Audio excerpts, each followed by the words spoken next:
You are watching a Fact TV presentation of the town of Swanzey. Right here with them all.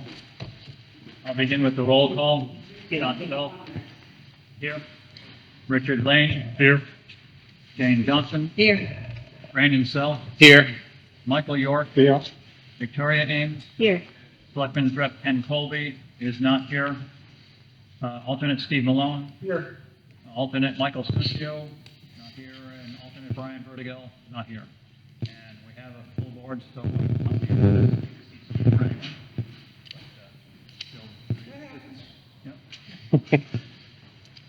So the agenda for this evening, we have under applications and public hearings, number 1, and it's planning board number 23-020, and that's a site plan review, Fieldstone Land Consultants, PLLC, on behalf of All-Purpose Storage Swansea West LLC, request site plan review for construction of a multi-tenant services facility to be leased to various service businesses at 115 Base Hill Road. The subject property is currently shown at tax map 52, lot 16, in the rural agricultural district and the business district. Upon a finding that the application meets the submission requirements of the site plan review regulations, the board will vote to accept the application as complete, and a public hearing may follow immediately or will be scheduled for a time and date certain. Item number 2 under applications, that's planning board number 23-022. This is a site plan review. This is continued, the public hearing continued from our August 24th meeting. It's TFMoran Inc. Requests a site plan review on behalf of Webb Company to construct a 58,085 square foot wholesale warehousing facility and associated site improvements on properties owned by Runway Fun Park LLC and Keith A. Bell and Kevin A. Bell, shown at tax map 34, lots 32 and 32-1, at or near 471 Old Homestead Highway. Subject properties are located in the business, residential, and rural ag districts. Item number 3, planning board number 23-025. This is a boundary line adjustment. Cardigan Mountain Surveyors requested boundary line adjustment on behalf of Hannah Reynolds Brown and Jess C. Brown with Dylan Dixon and Nicole Lutz, David Hills and Pamela Hills Dexter, shown at tax map and lots number 51-14, 51-14-1, 51-17 for property zone on Sawyer's Crossing Road and Ashhill Road. Subject properties are located in the rural ag district. Under discussions and other business, landscaping plan for market basket, zoning update, and any other business that may be required. First of all, Julie, our planning director wants to say a few words. Yeah. Before we get to the meeting. So first, I want to say thank you to everybody that coming to the meeting tonight. A typical quorum for the meeting is if you'd like to come up, we'll open the public hearing. We do have a microphone located in the front there. You're welcome to walk up to that, use that. We ask you to use that as a service primarily because there's people that might be attending online or for the recordings later. That way they can hear you. The other thing that I would like to do is actually introduce our planning assistant. That'll be Stefan Mayhew. He's located right there in the front. He'll stand up for a second. Stefan has already been an integral part of the team. He's learned a lot in a very short amount of time. And you might have even, members of the board or maybe other boards might have noticed emails already coming from him. I kind of threw him right into the fire and he's done a really good job, so I just wanted to say that. Well, Mr. Chairman, may I make a motion? you may make a motion. Yeah, go ahead. Yeah, I move that we approve all agenda, suspend. We adjourn at 8:30 p.m. and move all the rest of our items to the next scheduled meeting. Okay, a motion to, when it becomes 8:30, that's the planning board adjourns and postpones everything else to the next meeting. Is there a second? Second. Seconded by Richard Lane. Is there any further discussion? Well, under discussion, I would say that 8:30 is kind of early, and You did 9 o'clock last time. we did 9 last time, but the reason I say that, even 9 o'clock, in my opinion, is kind of early, even though it gets kind of late for us sitting here, but we only meet every 2 weeks, and the applicants have to wait those 2 weeks, a big distance in between in order to get their business done at the planning board. And I just feel that the planning board should at least try and accommodate that a little bit, since we, again, only meet every 2 weeks. It's difficult difficult for the applicants to get everything in line, difficult for them to plan sometimes, because they don't know what the planning board's gonna do or say. So, that's my only opinion on that. Jane, Anyway, Jane wants to say. Jane, yes. This is not related to that, really. But I feel that if it's appropriate, could we change the sequence of the things we're going to look at? Yeah, we'll get to that after we do finish this motion. Okay. That's not to do with this motion. Okay. Okay, we'll get to that. It kind of is. Richard. Can we go ahead with the motion and reconsider at 8:30? See where we are? If we're What are close, you saying there? what I'm saying is if we're close to finishing up, rather than just saying, okay, boom, we're done at 8:30, reconsider if it'll take maybe another half hour tops to get it out. I would suggest the way to handle it is that as the evening wears on, if it's getting too late, approaching say 10 o'clock or something like that, a motion can be made at any time there that we postpone everything else until the next meeting, something like that. You could do that as well. We have a motion on the floor. You can vote on it if you want to withdraw. Vote on that motion, and the motion is to, when it comes to 8:30, to postpone everything to the next meeting. And it was seconded. Any other discussion on it? I would do that if we could take breaks every now and, about every hour and a half so that we can use the restroom or whatever we need. That we can do, yep, and nudge me if, I forget that stuff. I even forgot your name in that last meeting. Right, so some of the stuff here. But yeah, we can do that. If you would prefer to do it that way and want to withdraw your motion, that's fine. And if you do that, and if it's getting late or something like that, you can always make another motion Okay. to do it if the board said it. Okay, I withdraw the motion. Withdraw the motion. Second? Okay. On to another matter. I think that's what Jane was talking about. Are you talking about moving the lot line or boundary line adjustment Yes. to the head of the meeting? Yeah, because it's a small matter and there's other things along. So it's the boundary line adjustment over on Asheville there, is what Jane is suggesting that we move to the front of the line and get that done there. Anybody want to make that motion? I would move that we move that to the Okay, item 1 because it shouldn't take very long. I agree, you're right. I'll second. Second by Brandon himself. Is there any further discussion? Yes. You interested in that Yes. case? Because they're looking at the calendar and they're saying, oh, it's not for a while yet, I don't have to take it until 8 o'clock. They might be saying that, but a lot of things might happen and could happen and all. The meeting starts at 6 o'clock, so, that's what I think about it. I don't know what the rest of the board. They are. Okay, any further discussion on that motion? The motion to move the boundary line adjustment to that, and all those in favor indicate by saying aye. Aye. All those opposed? Okay. So, we have the minutes of August 23rd and August 24th. So let's do them separately. August 23rd is a separate, that special meeting on the zoning changes over in North Swanzey. Does anyone, actually, we're going to, I need a motion to approve those minutes in a second. I move to approve those Motion minutes. to approve by Jane, is there a second? Second. Seconded by Richard, I guess, okay, seconded by Richard. Now, is there any further discussion? Any changes to the notes or anything like that? And all those in favor, indicate by saying aye. Aye. Aye, all those opposed? Okay, now let's get to the August 24th minutes, and we have a motion to approve those minutes. So moved. Motion by Michael York to approve the August 24th minutes, seconded by, Second. seconded by Jane. Is there any further discussion? Any changes in those minutes? Yeah, there's an error on page 6, which is that there was a motion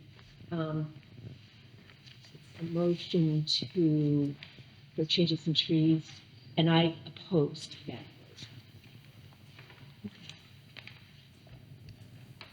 Oh, that's page 60. Yeah.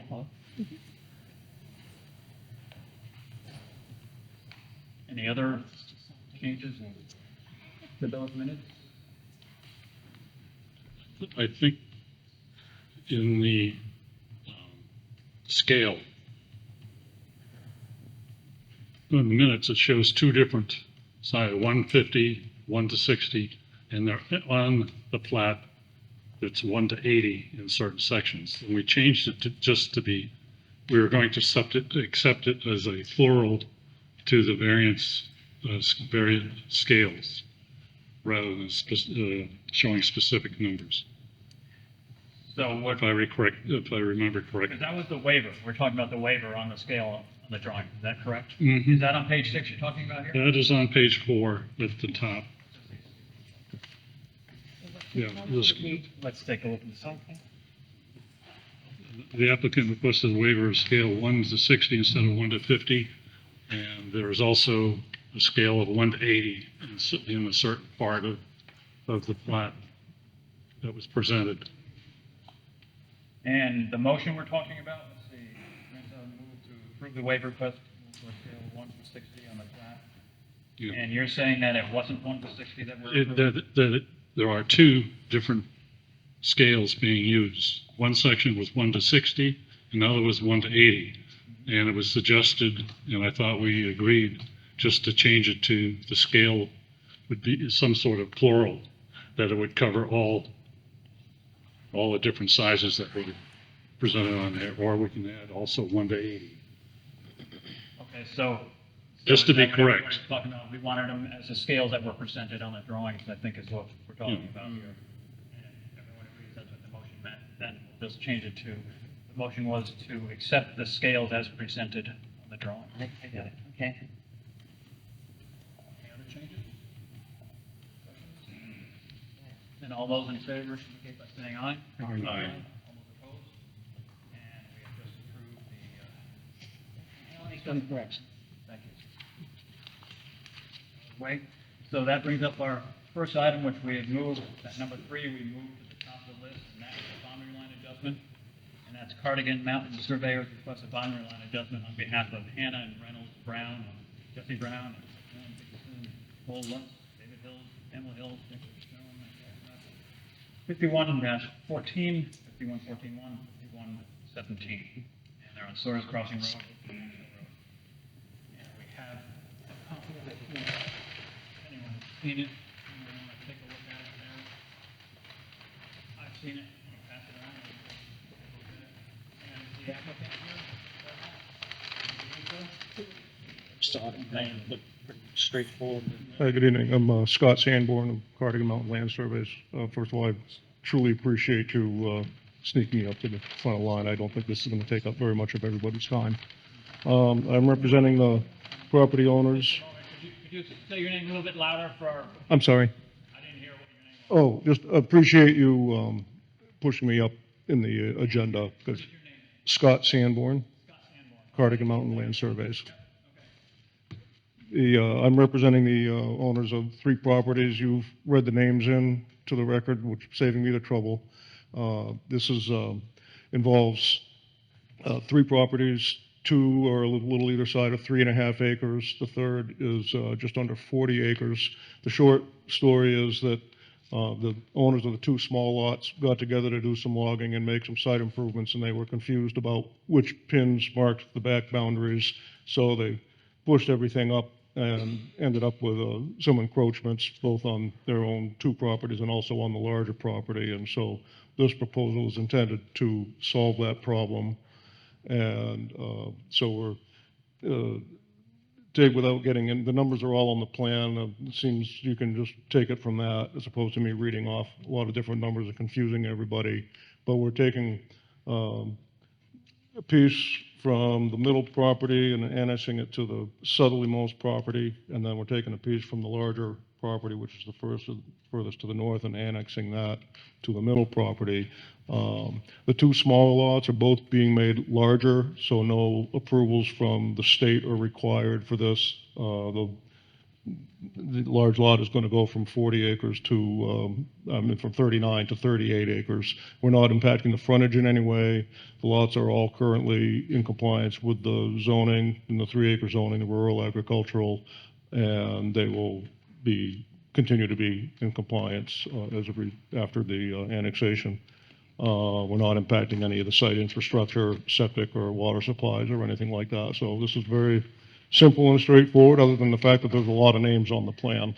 And with that, I'll turn it back to the board. Okay, thank you. And, yeah, long story short, it solves a few problems on the tracks, and everyone is happy. That's the They're in agreement with it, by the sound of it.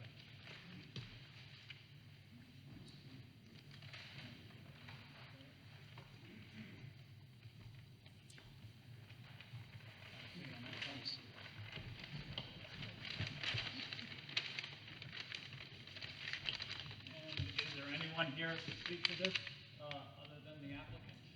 Anyone here for this? Guess not, right?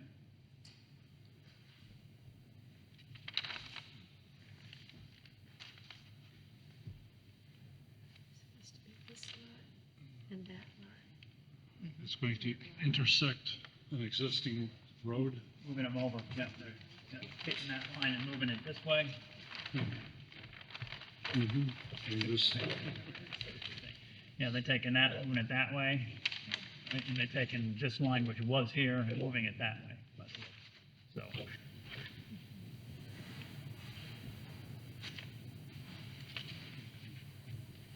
they're just pivoting. yep, and it's, I guess it's fixing a few encroachments there as well. Any questions from the board? No, then, even though I didn't open the public hearing, I will close the public hearing. And we will deliberate.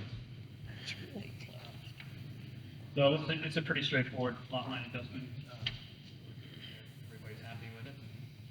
No. And a motion is in order. Make a motion that we accept it. Motion by Brandon Self to accept the lot line adjustment. Approve it. Seconded by Michael York. Is there any further discussion? All those in favor indicate by saying aye. Aye. All those opposed? And it's approved.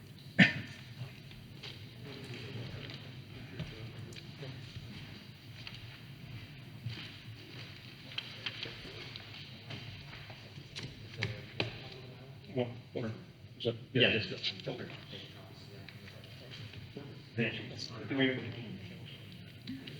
Thanks again. Well, okay, next item up is number 1, and that's the site plan review on the all-purpose storage in West Swanzey, PLLC.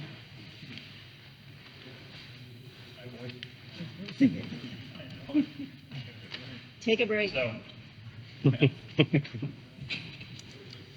So this, before we get to approving the application or not approving the application or something is complete or anything like that, we've got to nail down what it is for a use here. You know, we have in 2 different places there that is, some of it's storage for business storage, the other is services. On their application, the application states that it's for services. And just let me get my stuff here. So contractor bay facility is another name. Yeah, I've seen that on there too, so, and we've had it a few different ways, but this is the application that they submitted, and the application proposed permitted use for zoning, and it is under services, to be rented out to various service businesses, plumbing, HVAC, landscaping, and electrical, and so on and so forth. So, services is allowed in the business district, so that's allowed the use there. However, it looks like it's set up as a multi-tenant, so it's going to have to be treated as a multi-tenant as contractors or whoever's going to rent spaces in there come in. Those are going to have to go through the planning board, all 40 of them, or however many are going to end up having there. I would say, anyway, I'm just seeing what the board thinks of it. But I think that's what it's under services. Richard, you have? Yeah, addressing this letter from the attorney, I think you're getting to pretty much the same problem. Yeah, but it's And his conclusion is we can take no further further action until the zoning board. It is, but in my opinion, he's splitting hairs, which is his right and actually his job to do. But he says multi-tenant service facility. But this is a services facility, and it will be treated as a multi-tenant. But he's saying that he doesn't see the specific wording that says multi-tenant services facility in our uses there. But our uses are general and they're broad, and they have to be general and broad in order to allow businesses to come into town and work. When you say services, you mean, is that what's listed in our ordinance as retail sales, comma, services? It's in our business zoning. It might be comma services in there, retail sales services. So retail sales services implies to me, I don't know. Do we define that? Let me find out for a second. I'll read you the exact wording here. Okay. CR 29 of our zoning ordinance. Great. They are separated. It's Okay. two different things? Thank you. Business district, and it says, yeah, it's item F, and it's retail sales, comma, services, comma, services semicolon, so retail sales, services, the two separate items Okay. as uses. And do we define services anywhere? Do we know what services means? There's no clear definition Okay. as to what services. Okay.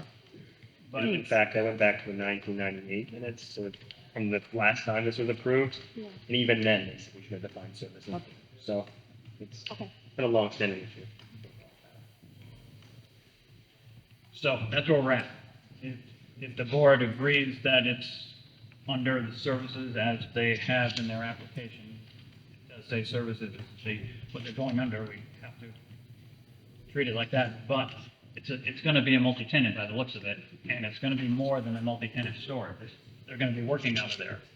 So it's not like the self-storage units that are to the right of this way, down a little ways. It's not like someone's coming in, storing something and leaving there. They're working out of there, so we're probably going to have to treat it as a multi-tenant. So when they do get their tenants in there, tenants will have to come to the planning board have a public hearing, and approve it or not approve it as they come through.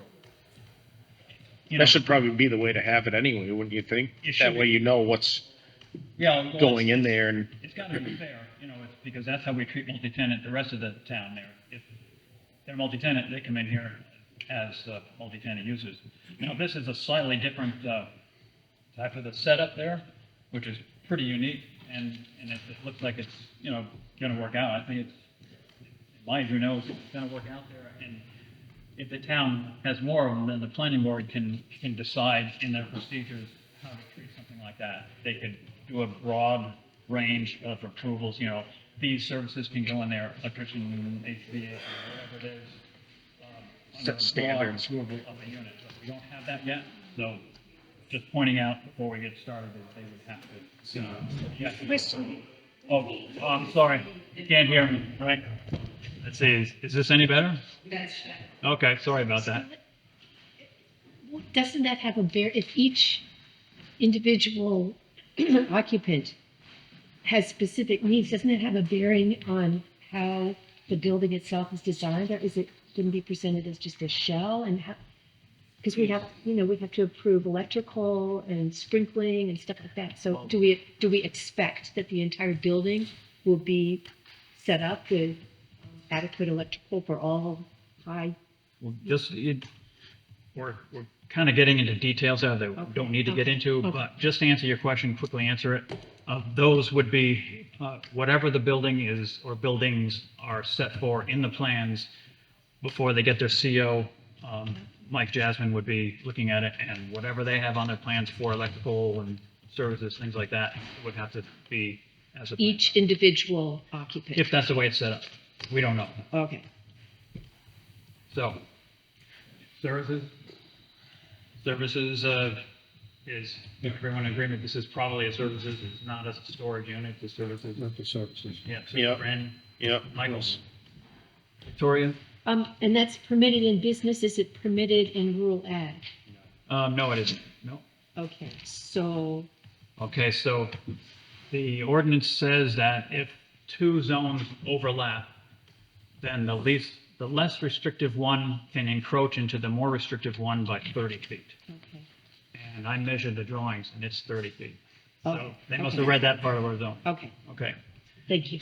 Jane, services, Okay. in agreement? Yeah, okay. Richard? Good, services, okay.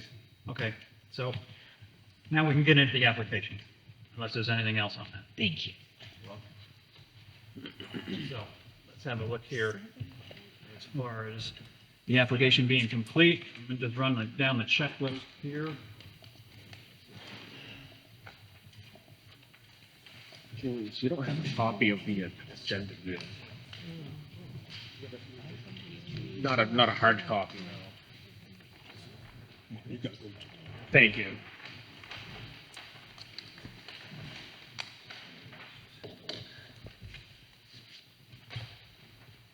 So we're seeing if, let's see, name and address of owner, and I will try not to confuse the lot numbers with the soil numbers this time. So, name and address of the owner is on here. All liquor stores, Swanzey West LLC, tax map and lot number. Right there.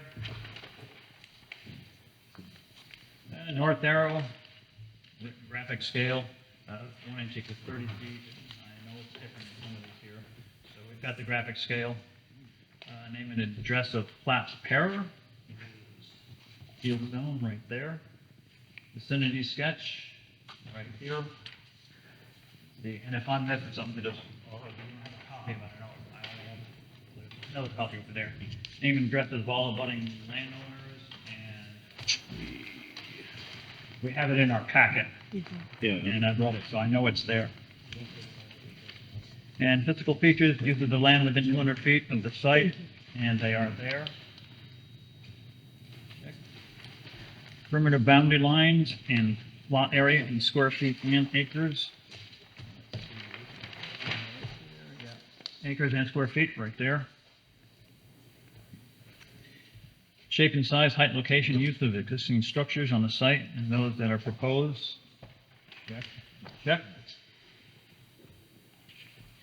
And location, name, and widths of any existing and proposed roads on the property, and there's an existing driveway, and that's what they're gonna be using, that's there. Identification of access from the site to public streets, site distances from the access point, curb cuts, proposed changes, if any. And they have an existing curb cut that they're using there, and the site distances are in our packet. Let's see, identification, access point here, just did location, number of parking and loading spaces, and yes, they are shown. Landscape plan, we have a new revised landscape plan with this. Location, type, and nature of all existing and proposed lighting, and that is in there. I've seen that. Natural features such as water bodies, ledge, outcropping, wetlands, and the wetlands are here. Back here, though. Get into that later. Natural features such as water bodies, oh, I just did that one, sorry. Existing and proposed grades, topographical contours at 5-foot intervals. And let's see, we have.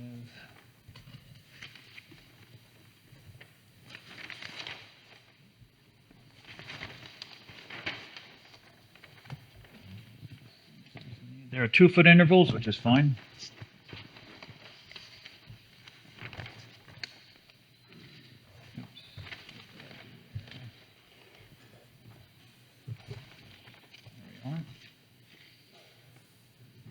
And the size and accurate location of all existing and proposed water mains, culverts, fire hydrants, and fire ponds. And any on there that I recall. No public water over there, no sewer systems there. Okay, the means of providing water supply, and they have shown one of these, there are 2 wells on there, I believe. 2 wells? Yep, 2 wells. Surface drainage patterns. There's a drainage plan here, I believe.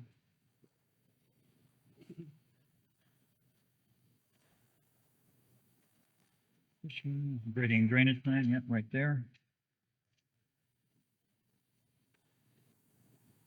And copy of certification by a licensed septic designer. That doesn't apply to them, if the system is okay, doesn't apply. Location and type of proposed sewage disposal system, yes, they have it located right there.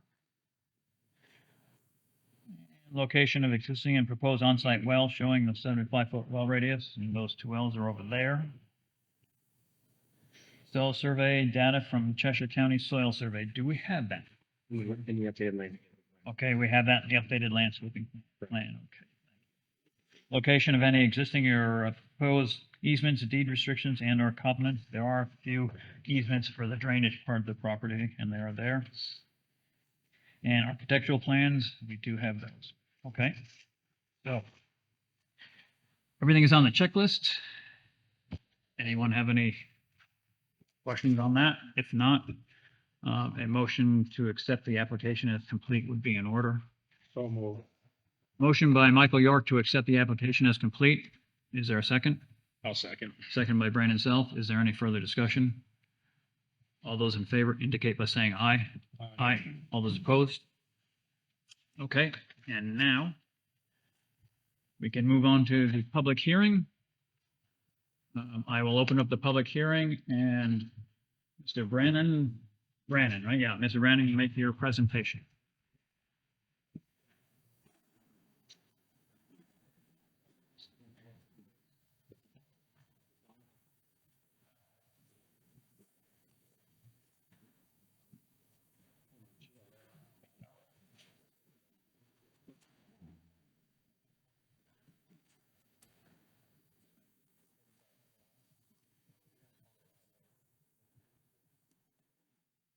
Perfect.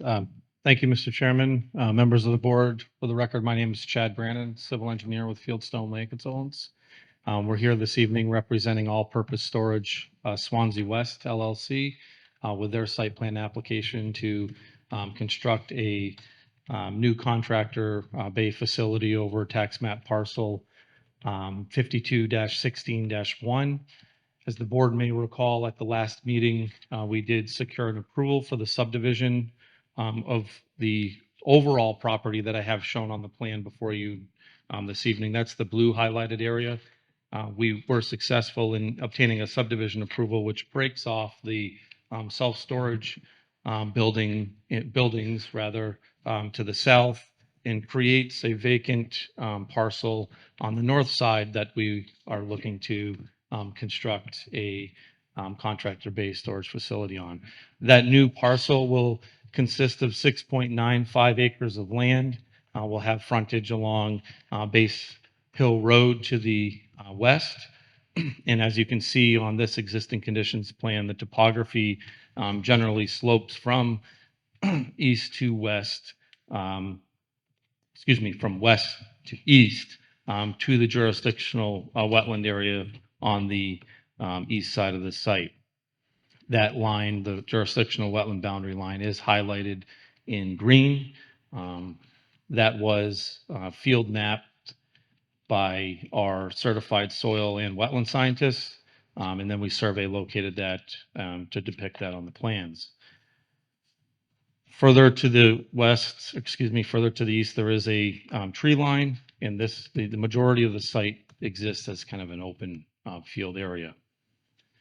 Taking a look at the site plan that we have before you, and we are proposing, we're proposing to come in off of Base Hill Road utilizing that existing access. We will be making improvements to that access road, making it slightly wider just to accommodate some additional traffic.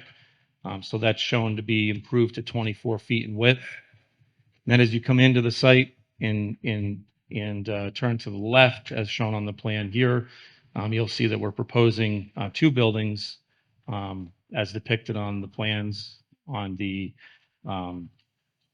either side of the access way going in. Each of the buildings is 36,000 square feet in size. There is a loading area on each side of the proposed building. So this one here, the building on the north side shows it, actually this would be the east side, shows the loading area to the south here. And then the other building shows it on the north side there. This is a contractor bay facility, so there's a number of services, different service businesses that we are anticipating occupying the space. Right now, we're showing in the plan show and in the renderings that we submitted show 30 by 60 individual units. Each of those units would have a bay door and a parking space out in front. So one of the questions that we want to work through with the planning board this evening pertains to what do we determine, this interior area? Um, Basically, what you have with each unit is a parking space and a loading area, because there's essentially a space in front of a doorway. And so I know that, in discussing that with staff, it's somewhat ambiguous in the regulations how we are to interpret that area. Is it a parking space? If it's a parking space, then we would have some internal parking, or excuse me, internal landscaping requirements. If it's a loading area, maybe we don't.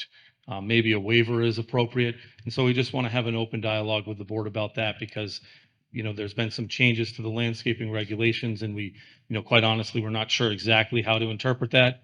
And I think it's, worthy of a discussion so that we handle that appropriately with this plan. As you look at this site, you can see there's actually 2 access aisles. So there's some circulation that will be allowed for internally. We provide for an area on the back here for turnaround. There is some parking down the center, which we do have end cap landscaped islands on, because that is over the threshold for triggering the landscaping in that particular application. We have situated the buildings so that all the activity will be occurring internally. We do understand that we have some abutting properties that are residential in use, even though this is the business district. And we tried to create a layout that would be sensitive to those adjacent, properties, and essentially the buildings would provide, buffering. We do believe we meet all the landscaping requirements along the perimeter with the existing and some augmented buffer areas. Taking a look further into the plan set.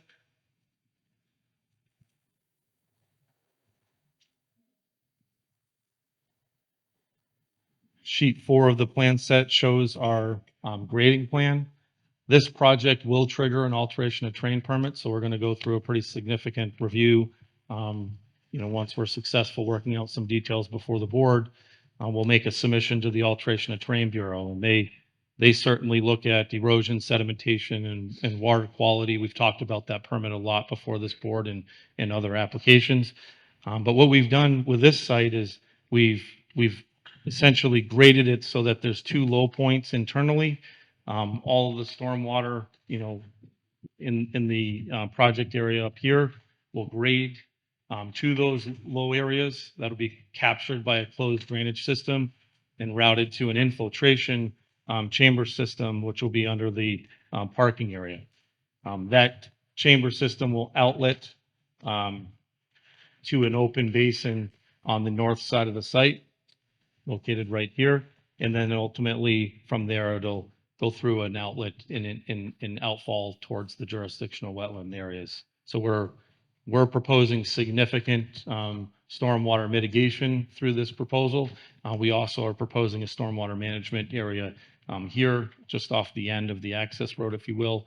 And that's really going to capture a lot of the existing runoff from this existing storage facility and offer some stormwater mitigation for a good portion of that existing development that currently doesn't exist. This was built at a time and where it did not really trigger stormwater management standards, and presumably at the time the town didn't require it either, because this whole area essentially just sheet flows off, and works its way towards those jurisdictional wetland areas to the east. So this plan's been designed to meet alteration of terrain standards. We look forward to eventually, making a submission to them after we work through some details with the board, this evening and at maybe a future meeting as well. The next plan that we have is a utility plan on sheet 5. And what this essentially shows is, where we're proposing to do some septic, storm, and some water supply. So we have a subsurface septic system proposed in this corner here. We're also proposing 2 wells on the site. One will service essentially each building with this layout.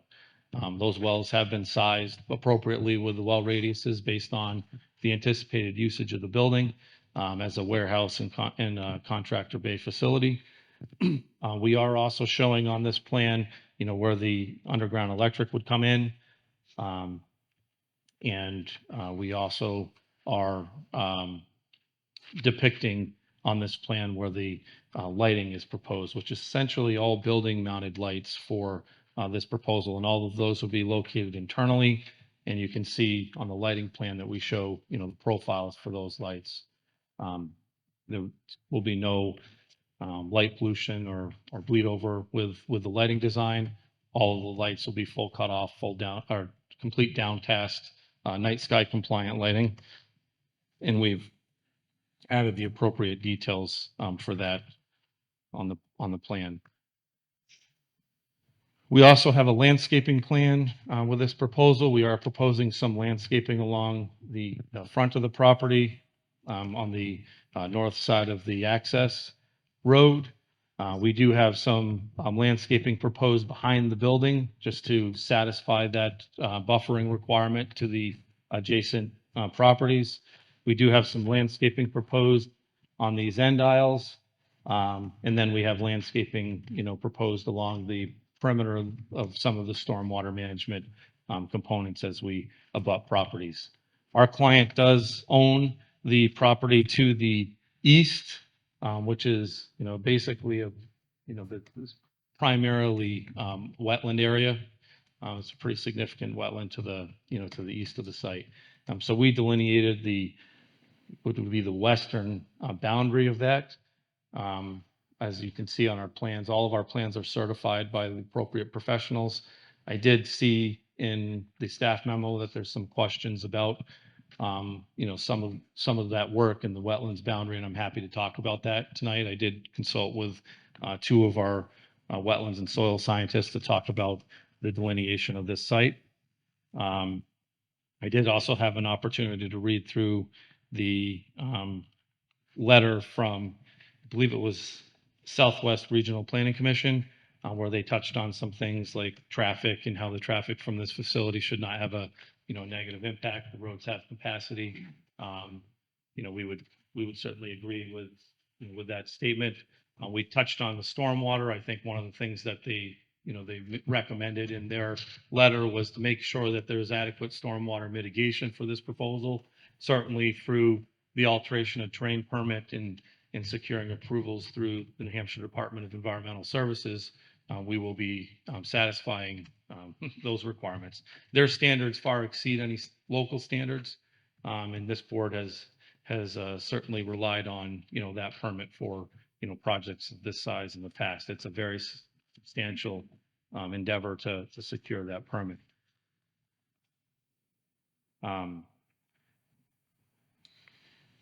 Other state permits that are required for this project will be the subsurface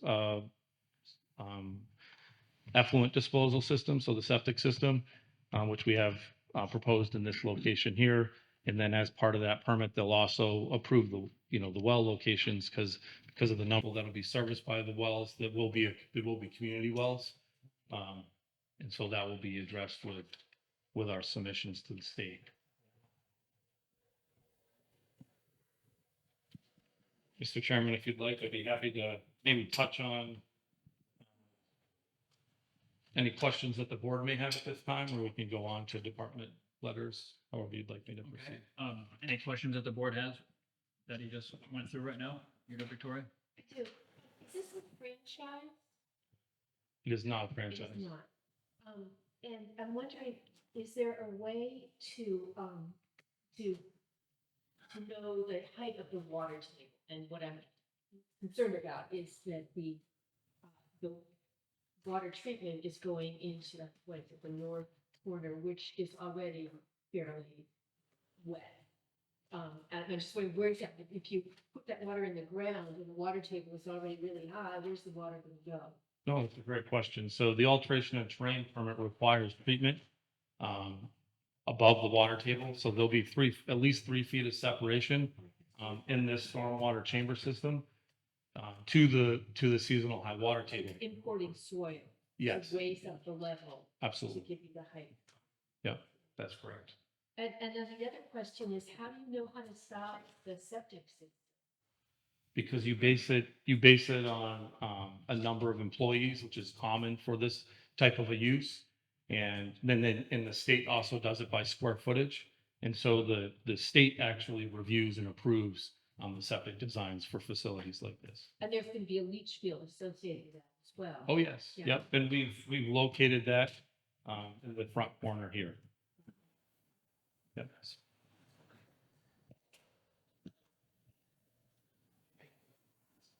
And so just so you know, I mean, to speak to that treatment just a little bit further, the treatment actually occurs in the chamber system. The outfall of the chamber system is just additional volume for metering flow off the site during large storm events. But that water, any storm water coming here would already be treated, per alteration of trans standards. So this basin does not have to be, above seasonal high water. In fact, many treatment systems, are anaerobic systems, such as a gravel wetland and stuff like that. So we could have designed something like that here, but the state often wants to promote infiltration. And so we decided that the best way to do that was through a chamber system. So this will meet and mitigate both the qualitative and quantitative aspects of all stormwater components. Chad, one of the, just off the wall kind of question. Your snow storage area is sitting right on top of your wells. Dude, I mean, within the 75-foot radius. Okay, and what I'm wondering is how much of your treatment for melting the snow is going to leach into your well, and is that going to, be a contamination problem, or is that something not even to be? So the state will actually review that with the community water permit, but we're anticipating drilled artesian wells here. So those will be, because it's a commercial and a well, it will be sealed to the, to the bedrock. And there'll be casing the whole way down. So that helps, with that, certainly. It's a good question. We have been considering some modifications of the plant, to be completely honest. I had a conversation with Deputy Chief Mattson talking about fire protection. I think before the meeting started, there was a question raised about fire protection. And we essentially have two options with fire protection. We can make some adjustments to the buildings, or we have to have underground cisterns, water holding tanks for a sprinkler system. We've done both, actually with this client, we've done both in town. This is the same company that developed the property across from the Cheshire Fairgrounds. The climate control self-storage building there was sprinklered, and we did tanks, the cistern style.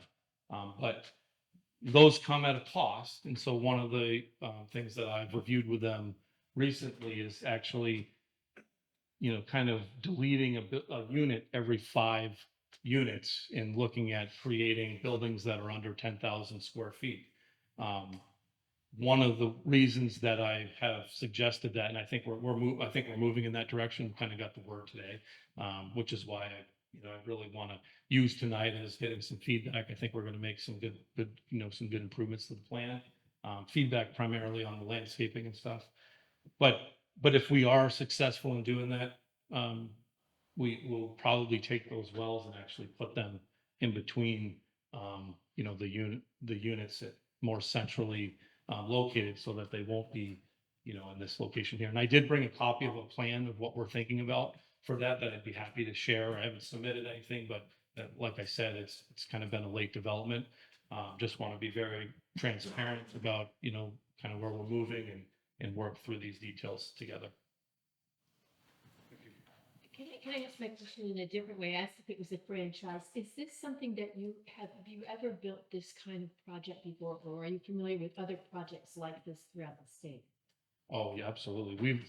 We've done a lot of these types of projects, and I have done probably a half dozen of these with this client. Okay, so it's not, I said, is it a franchise? It actually is a. It's a business model. It's a business model, and that's why in this photograph, it's identified as all-purpose industrial. That's correct. Okay. Yeah, they just purchased Westmoreland Industrial Park. They're doing more of these there. We did a big facility with them in Somersworth, New Hampshire, Londonderry, New Hampshire. We've been doing Gardner, Mass. We're doing some, we've done a lot of these types of facilities with them and with other clients. But, so they have a management group that handles the tenants and, you know, the leasing and makes sure that, you know, there's appropriate things stored there. And I understand that, you know, Swansea has a multi-tenant, you know, regulation where typically, you know, people come back before the board. And we may talk with staff about how we can, you know, maybe work on getting the common group. They have this facility in so many places. They have a pretty good idea what services to anticipate. So we may want to get, you know, a group of them approved so that they can fit people up sooner. But that's something that we'll work on after hearing, you know, some of that dialogue tonight. It seems like an ideal use for the industrial park, and I'm wondering why that hasn't been considered. That's, you know, that's exactly why we have our industrial park.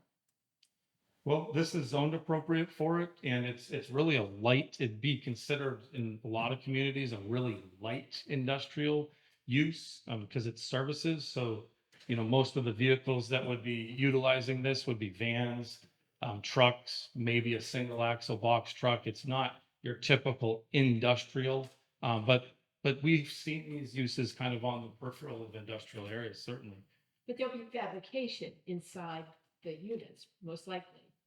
There could be some small fabrication, but I mean, it depends. I mean, we have in some other facilities like this, we'll see like a commercial glazing company where they'll fabricate frames for, you know, screens or aluminum frames for small storefronts, stuff like that. You have the typical, you know, plumbing, HVAC contractors, electricians.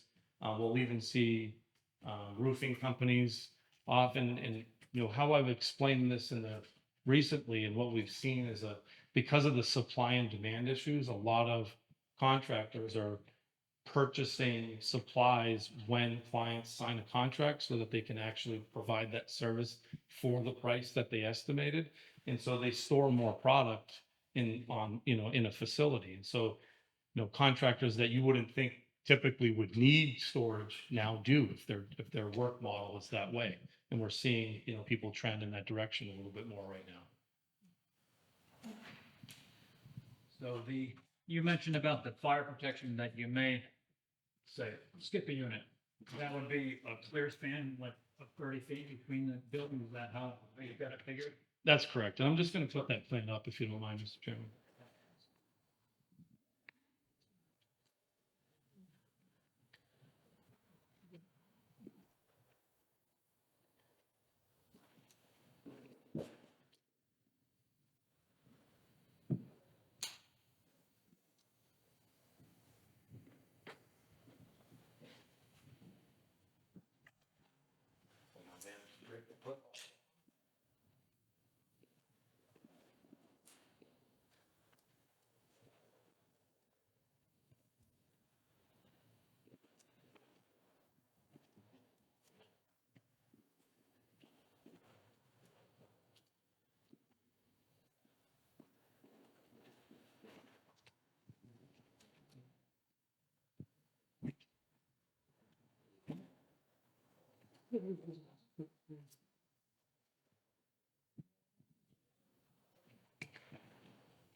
So this is what the layout would look like if we, you know, if we decided to break the units down so that we didn't need to sprinkle.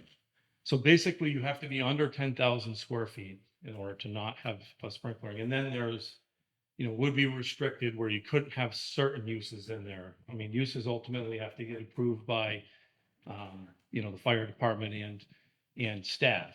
And so, assuming that you have your typical, you know, service uses that, don't have, they're not storing really any bulk hazardous materials and anything like that, you would not, need to be sprinkled if this was the layout. And that's again per a, quick review with the fire department and some conversations with staff.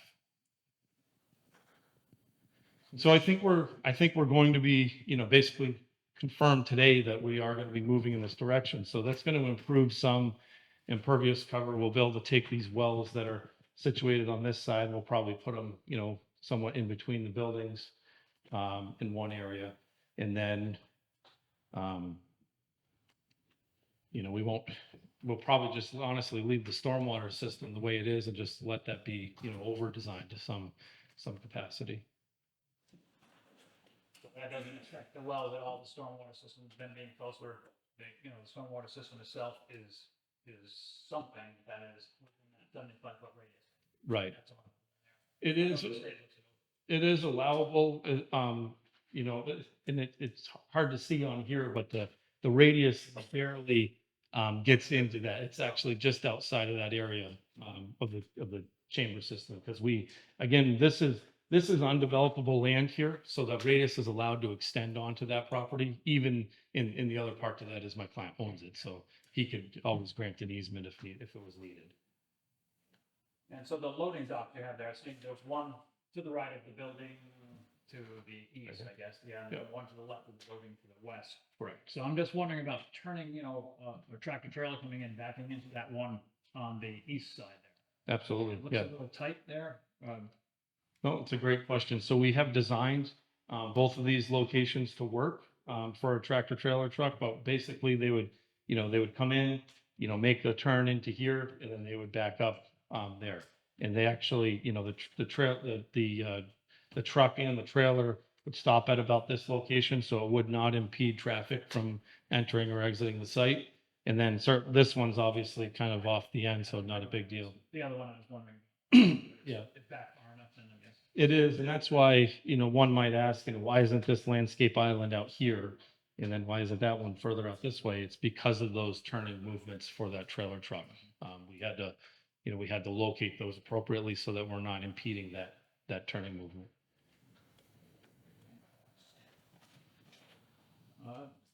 This is second. Let me see if the board has any questions before I open it up to the public here. Does the board have any more questions on the plan here? Reserve the right to ask questions later. Oh, we can, but I mean, so the board goes first and then the public goes after. Just the conflict in the zone. We have the one to the basically east, northeast, that one there. If you eliminated that last dot or storage area, would that take it out of conflict totally, so you wouldn't have to go for a variance or anything of that nature, or is it not a concern? Yeah, we don't have to go for a variance because, and I think Mr. Chairman touched on that before the public hearing. You're off of that zone boundary. This building is within that 30 feet. So there's no issue with the zone boundary line, to my knowledge. And I thought that was touched on earlier in the meeting. So I don't believe we need any zoning relief, and that's why we haven't made any changes, to that layout. And I had measured it. It is exactly 30 feet. You must not have been paying attention. Oh, no, I mean, I measured it for my own. No, they're. We did it over, I can like side of the window. No, this plan did not change the location of anything. In fact, I didn't even move the wells. All I did is delete, a unit. So the buildings are 30 feet apart. Here, I think you have to be 20 feet or more in order for it to be considered a fire separation. And so 30 was, just so happened that worked. We're not going to move them to 20 or, or at least we don't plan on it. It really works out well for the layout of the loading areas and the parking spaces, because each one of these units has a bay door. And I think one of the members, correctly stated, how do we know somebody's not going to rent a couple bays, or they could.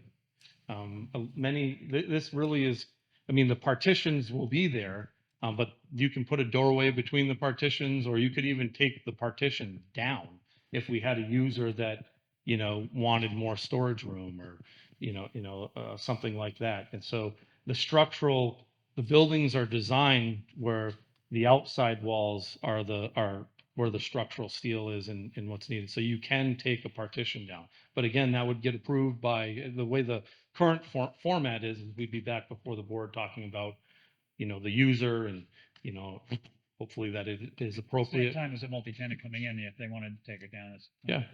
Absolutely. They're not carrying walls then, right? They're None of not. The interior walls are carrying. And the spaces that this iteration has between the buildings, would those always be vacant, or would people be storing, a truck in there? These would be vacant. I mean, the way we have it Nothing now, could go into that space. nothing would go into that space. Yeah. Landscape? They certainly could. And I think it's a great question, and it's really part of maybe a good transitioning segment. I mean, I know that there's some rationale that would say, hey, this is a parking lot, and, somebody might park in the loading area, and therefore it's a parking lot. And then we do work in a lot of communities, and some communities exempt loading areas from parking calculations. And so, but we're willing, I mean, if the board took a hard line on that's a parking lot, we're willing to calculate that landscaping and put it somewhere else on site. I just don't think it's productive to put it in this space here and create an obstruction, along an area that needs to be maintained. It's not a retail space where people are going to be, coming to visit, but I think it makes sense to take that landscaping and maybe, put it here, or put some more down at the entrance, and we're willing to work with the board and everybody on something like that. I just think that dialogue is. Yeah, we'd be happy to do that. Board members, any other questions? We're still having questions. I'm just gonna open it up to the public as, okay, ma'am, was it you had, yeah. Could you come up to the mic, please? Just, we have to have you. Sorry, but we gotta have you up at the mic for people online.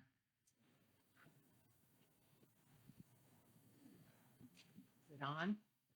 I think so. Just state your name for us and. My name is Linda Goslin. I live at 141 Base Hill Road. What was your first name, ma'am? Linda. Linda Goslin? And I am in a 141? butter. 141. And I was just going to ask the question. This gentleman said that the vehicles going in and out of there would be basically vans and box trucks. And then we're all of a sudden talking about trailer trucks. There aren't even supposed to be through trucks on our road. Both ends of the road say no through trucks. And we have a lot of traffic already.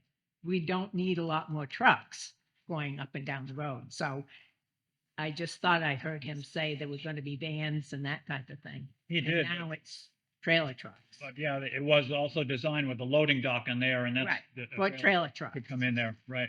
The trailer truck presumably wouldn't be going through, but it would be coming Do you to. think they're going to exactly go from one end and then make sure they go back out the other end? I live on that road. I know that doesn't happen. Well, I don't know. If I were driving a trailer truck, I want to go back out the same way towards Route 10. Yes, ma'am.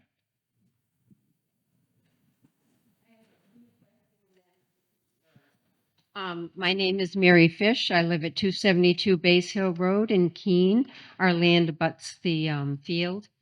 Also, sir, could you tell me, we had a barbed wire fence on our property, which has been cut down and gone now, and the 2 pins that were in the field that outlined our property have been removed. Did your company do that when you surveyed it? I'm asking you. You're the surveyor. Are you okay with me answering that, Mr. You can Chairman? answer. He's not, I don't think he's a surveyor, but. No, I'm a civil engineer, but I own the company, so I can Yeah, speak to. I figured you what could. what we do and what we don't do. Our company would never remove fencing or any physical monuments on any site. This property has had a Alta survey completed on it with background research. And our survey group has, reviewed that and completed a licensed survey. So the boundary on the plan that we're depicting is based on all of that research and our location of physical evidence in the So field. you didn't remove our fence or our pins, your company? Okay. I believe that the planning board has the ability to require additional buffers. And the trees that are there now, which they're planning on using as buffers, are our wooded area and all of our neighbors' wooded area, and they're not adequate. When the leaves fall 6 months out of the year, we'll have to look at this. And also the sound, it's not going to block any sound even if it's in the inside of those buildings. We can hear the dogs barking at the Humane Society, which is a mile away. And these are going to be in our backyard, and you're saying we're not going to hear it? There needs to be some kind of privacy fence that's high enough to block the sound of these businesses and these cars and this traffic that's going to be going through. And the trees are not going to do that. It's quite obvious the trees will not do that. You are putting the snow in the northern corner, which had a well there but may be moved. That corner abuts our property. When we had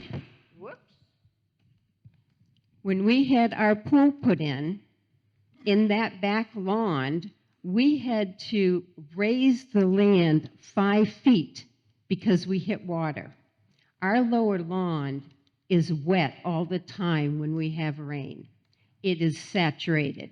So now they're going to put snow in that corner that they've built up their property. It's going to be higher than that.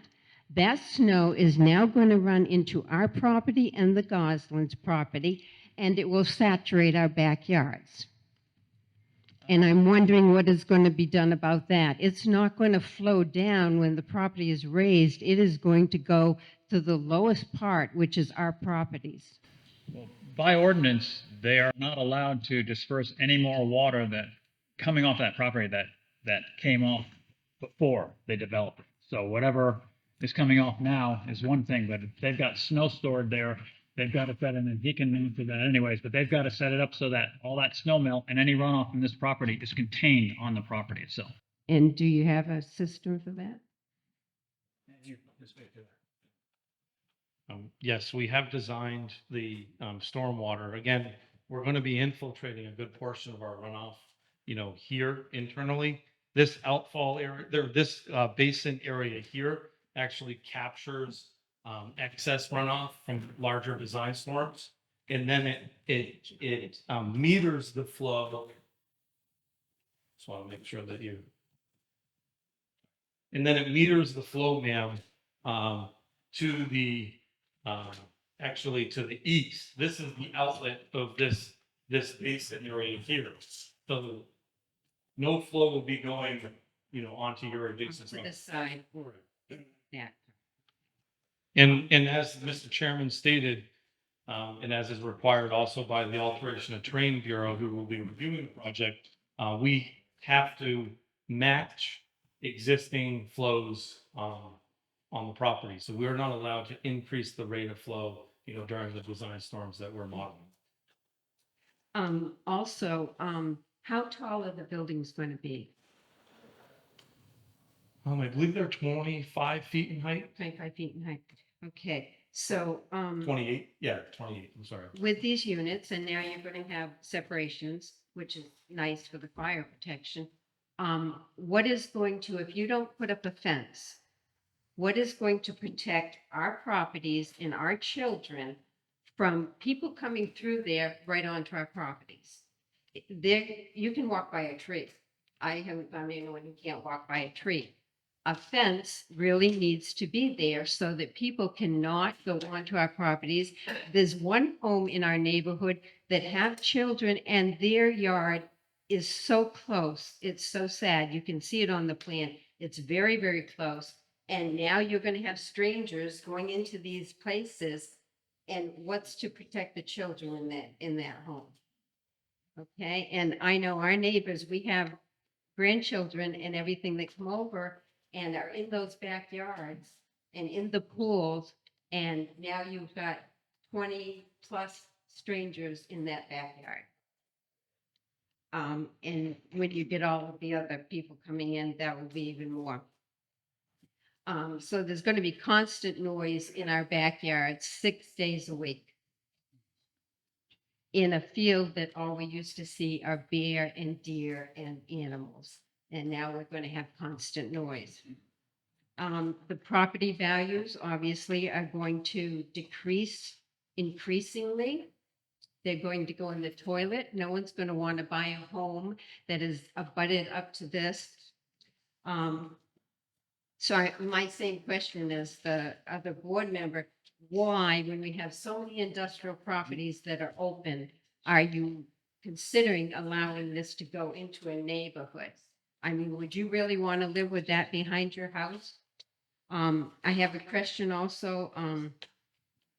There's a real concern that the two wells, you're putting in two big wells. Everyone from Farmstead Commons to the end of Swanzey Road, Base Hill Road on the Swanzey end, we all have wells. There's only so much water to go around. And now you're putting in huge wells that are going to accommodate, I don't know if they're going to have individual bathrooms or one big giant bathroom for women and men, or now it's co-ed, so, where you've got numerous toilets and sinks or what. But there's only so much water that is to go around. And now, how's this going to affect our wells? Has anyone done a study on this? Is it going to affect our wells? When you're drawing that kind of water, artesian wells especially draw a lot of water. And it's now going to be drawn off from our wells. So I'm wondering if anyone's even taken that into consideration. It's going to affect our wells, and I don't know how it's going to affect it, whether it's going to be the quality or the amount of water or anything. If you review the traffic, the study from Southwest Region Planning Commission, you'll see that between 2,343 cars to 4,157 cars travel that street on a daily basis. And now you want to add 200 more for workers, and then trucks and delivery vans and everything else. As my neighbor said, Keene doesn't allow the tractor trailer trucks, any through trucks to go through. I've met a tractor trailer truck on that skinny low bridge. I want to tell you, I almost had a heart attack because that bridge barely allows 2 cars to go through. And there's another bridge down on the Swansea side that really is not built for that kind of traffic. Has anyone considered that? This is a neighborhood, and we're talking 2,000 to 4,000 cars a day. And now you want to add more to it.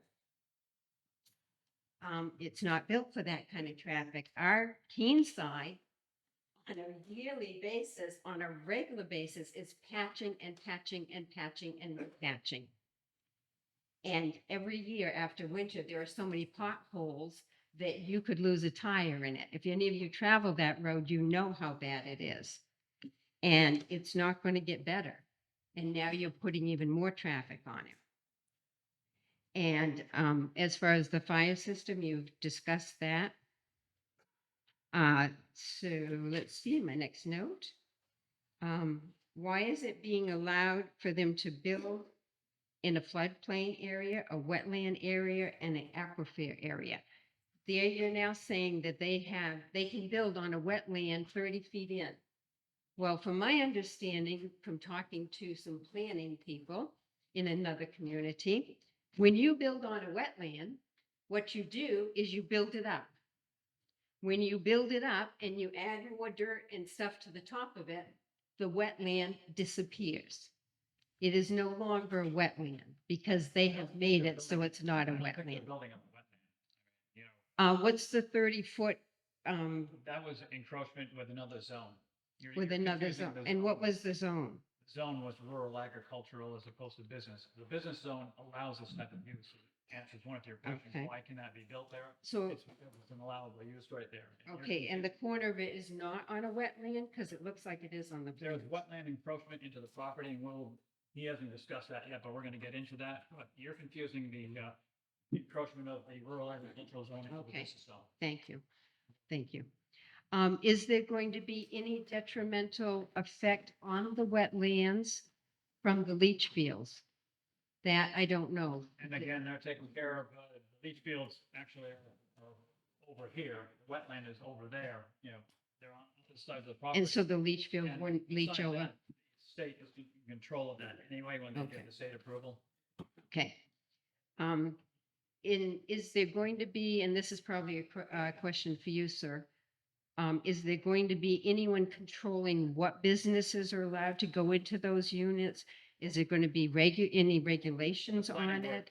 And the planning board does that. You'll do that? Yeah. Okay, so when they go to rent to someone, you'll be notified and you can say, yes, they can go in, or no, they can't go in? They're not going to just rent That's whoever has the money? With Okay. Site plan approval, and if you're in a butter, you'll be notified as well. Okay.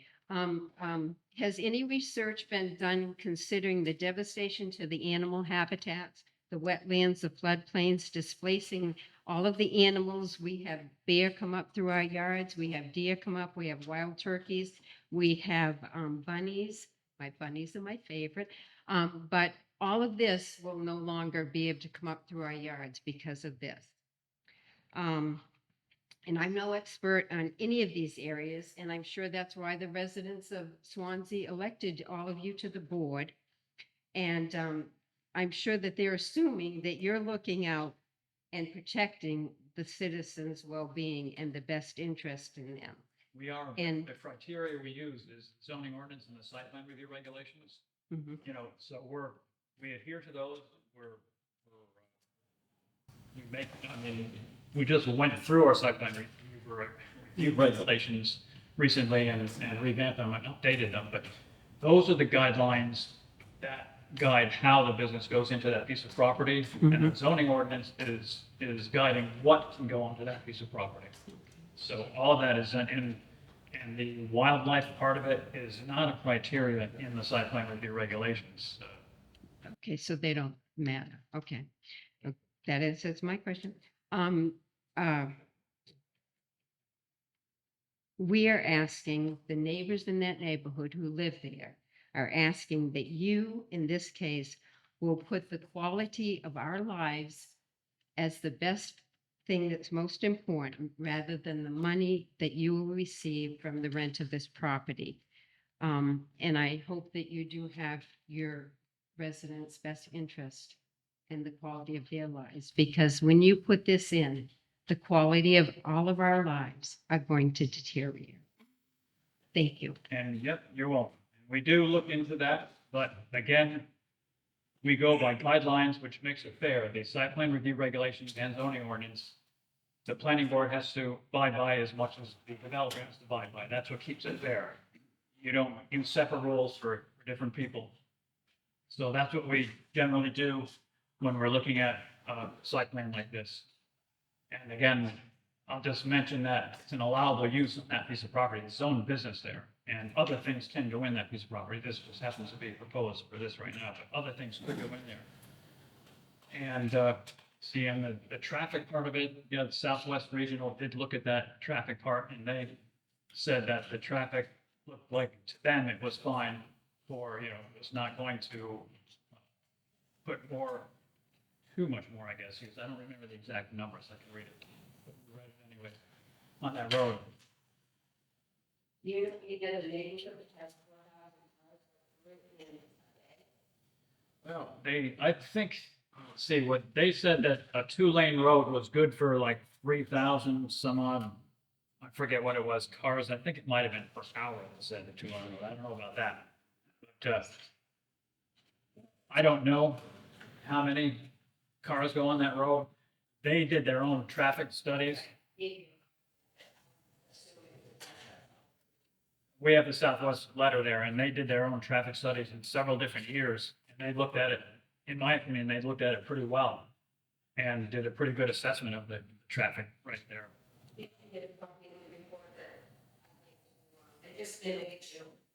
Yeah, yeah. Is that the same? They did it in June and it showed the number of It's a, oh, it's the same. Yeah, I do have a copy of that. That came from. Yeah, so if you don't mind me speaking. Go right ahead. So we asked, and what I did was I reached out to South Pleasant Planning Commission because it was regional impact of the last meeting. And asked if they write us a formal report on what they determined was appropriate traffic for the region. And so they did traffic, they did regional economy, services, and regional natural resources, because that's one of their roles as, and within the regional impact vote. So they discussed all those pieces. The packet is located online as well. But I think what Scott was trying to say here is that during that discussion, or during that report, they said that this is what they anticipated for traffic based off the study that you had said. And ultimately they determined that the amount of traffic that is supposed to be, or probably going to be generated for this project, will not reach the threshold where they're concerned. And they did mention that, they said a two-lane highway has a typical section of a two-lane highway has a maximum capacity of 3,200 vehicles per hour. But, no, but what they're saying, they were looking at it, and they looked at that road. You know, we didn't tell them anything about it. They said applying a rudimentary planning level vehicle to capacity measure the existing peak hour traffic and the amount of traffic that the new development would contribute to the road are both minimal, and traffic should continue to flow relatively easily on Base Hill Road even during peak hours. That was their assessment.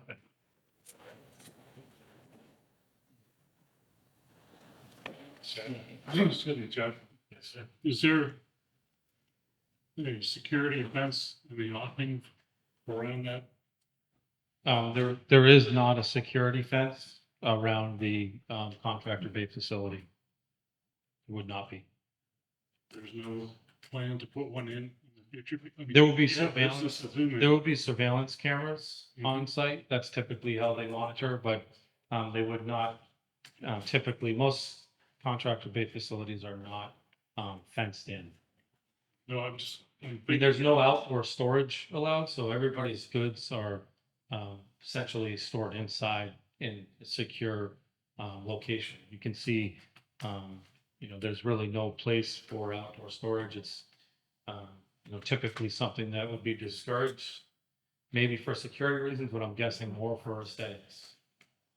I'm just trying to think of a way of pacifying the objection of not having one. That's the race. Yeah, I mean, I guess, we meet all the regulations and all the criteria. I can talk to our client about, potentially doing something, but again, the orientation of the buildings, there's gonna be no activity on the back side of the building. So the buildings themselves provide better buffering than any fence.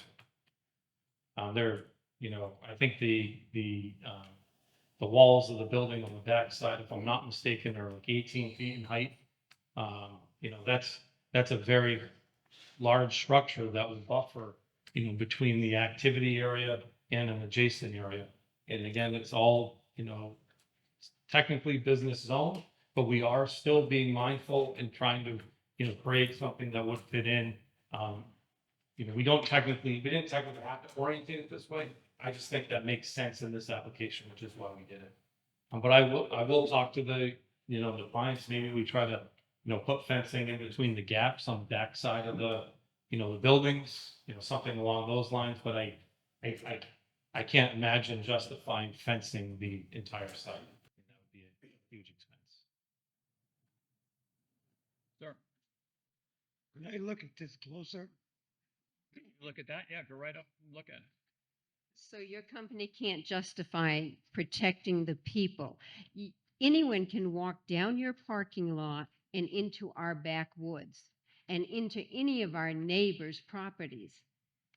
So your security is for your tenants, not for the people abutting that property.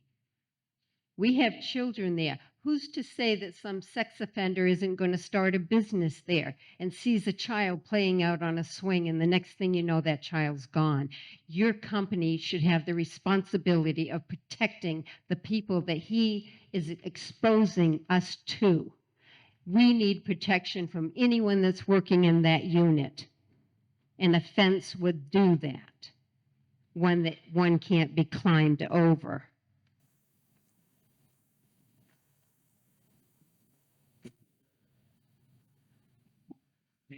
Sir, do you have a question on that? Yeah, I have a question about the trucks entering and leaving. My name is Neil Fish. I'm in the butter. I live in the Keene side. Say Neil Fish. Thank you. Okay. Tractor trailers come in here, right? You said these are a loading zone on the end? Yeah, that's one loading. No tractor trailers in here? They're going to get there, right? So the tractor trailers are coming down through. Right. Yeah, just let him answer the question. Just state your question and then, Mr. Okay. Bridges will answer it. Tractor trailers do not back into these buildings to load and unload. Only at the end. When they get down to this end, where they go? Let him answer. Do you mind if I answer Yeah, that, Mr. Chairman? answer the So- question. So a tractor trailer truck that's entering the site would come down the aisle, would pull up into this opening here, back into this zone. It would offload whatever contents onto a platform here, and then it would pull out and exit the property that way. And the site's been designed to handle that traffic.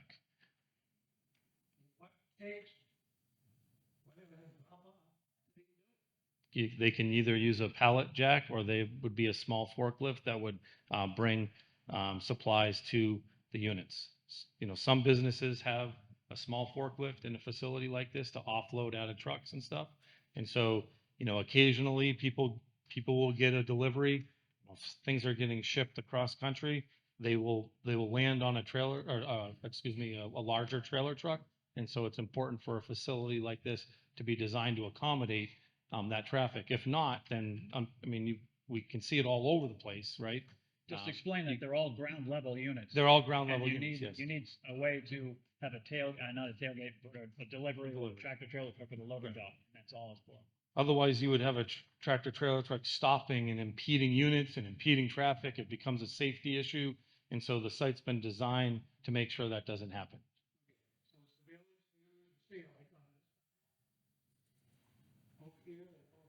I mean, typically they have surveillance cameras all around the site so that they can see each unit, they can see down the lanes, they can see, you know, the loading areas, and they store video. I don't know how long they store. I can find out if you want to know.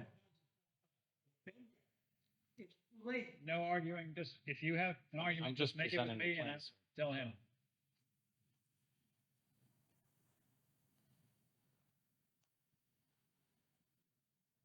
I'm saying by the time the surveillance has seen somebody, it's already too late. But you really think there are gonna be a lot of people walking around out there and going into your back? They were suggesting 200 people are gonna work there. 200 people working. That, because that bridge barely allows 2 cars to go through. And there's another bridge down on the Swansea side that really is not built for that kind of traffic. Has anyone considered that? This is a neighborhood, and we're talking 2,000 to 4,000 cars a day. And now you want to add more to it. It's not built for that kind of traffic. Our Keene side, on a yearly basis, on a regular basis, is patching and patching and patching and repatching. And every year after winter, there are so many potholes that you could lose a tire in it. If any of you travel that road, you know how bad it is. And it's not going to get better.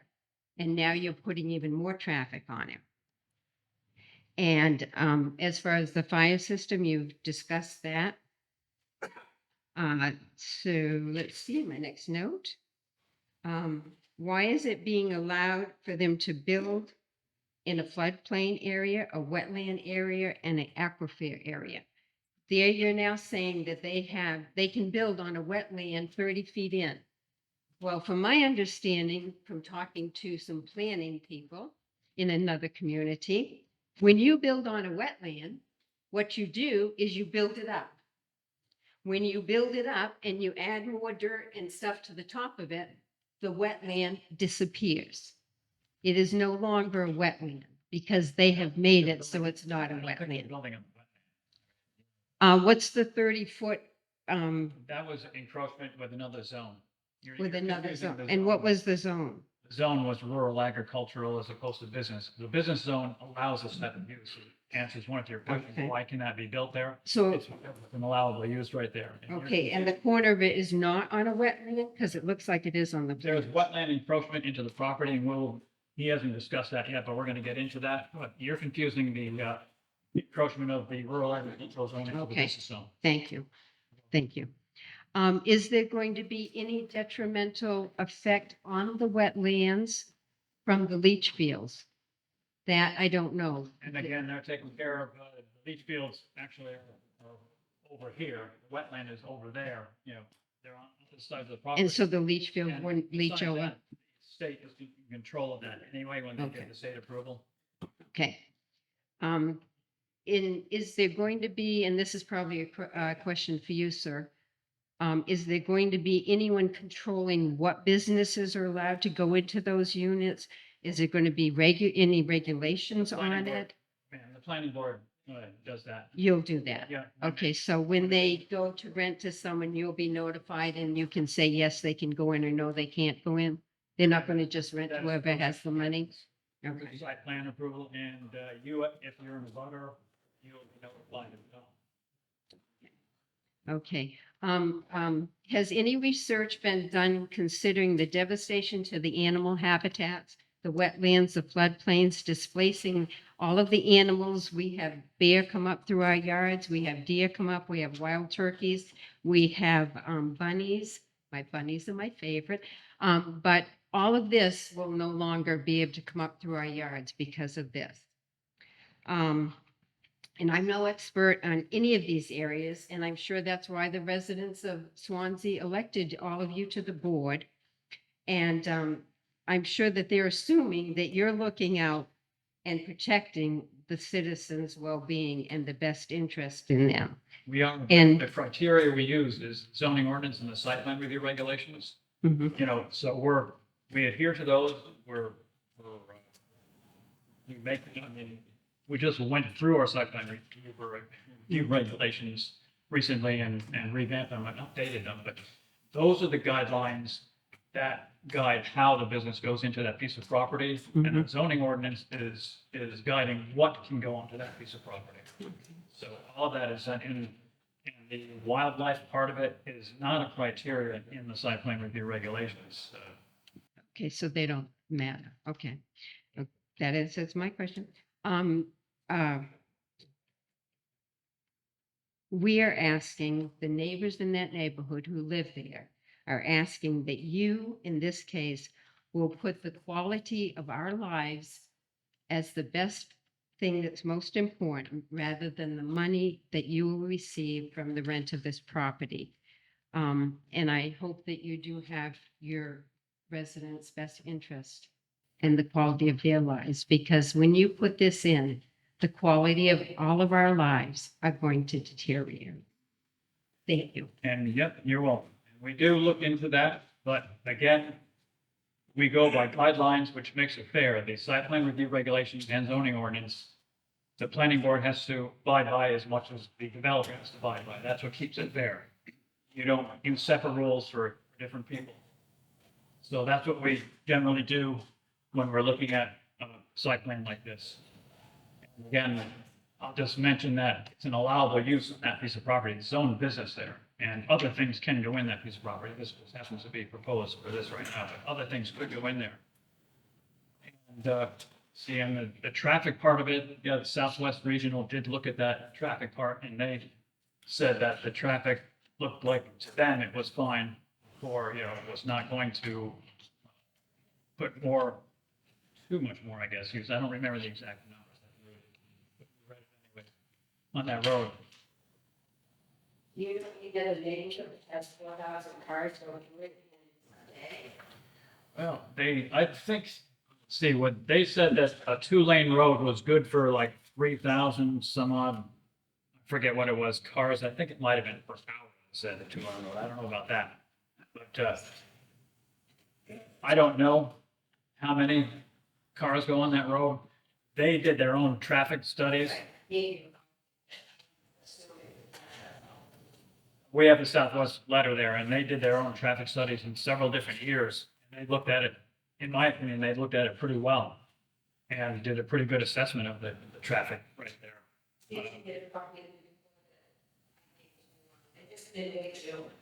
Yeah, yeah. Is that And the it same? showed, they did it in June and it showed the number of science. Oh, it's the same one. Yeah, I do have a copy of that, where that came from. Yeah, so if you don't mind me speaking. Go right ahead. So we asked, what I did was I reached out to Southwest Planning Commission because it was regional impact vote at the last meeting. And asked if they write us a formal report on what they determined was appropriate traffic for the region. So they did traffic, they did regional economy, regional services, regional natural resources, because that's one of their roles as, and within the regional impact vote. So they discussed all those pieces. It was in the packet is located online as well. But I think what Scott was trying to say here is that during that discussion, or during that report, they said that this is what they anticipated for traffic based off the study that you had said. And ultimately, they determined that the amount of traffic that is supposed to be or probably going to be generated from this project will not reach the threshold where they're concerned. And they did mention that, they said a two-lane highway has a typical section of a two-lane highway has a maximum capacity of 3,200 vehicles per hour. But, no, but what they're saying, they were looking at it, and they know, they looked at that road. You know, we didn't tell them anything about it. They did it. They said applying a rudimentary planning level vehicle to capacity measure the existing peak hour traffic and the amount of traffic that the new development would contribute to the road are both minimal, and traffic should continue to flow relatively easily on Base Hill Road even during peak hours. That was their assessment of it.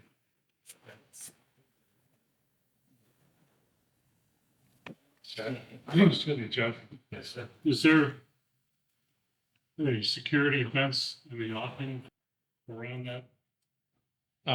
There is not a security fence around the contractor bay facility. It would not be. There's no plan to put one in the future? I mean, There will be yeah, surveillance, businesses in there. there will be surveillance cameras Mhm. on site. That's typically how they monitor, but they would not, typically, most contractor bay facilities are not fenced in.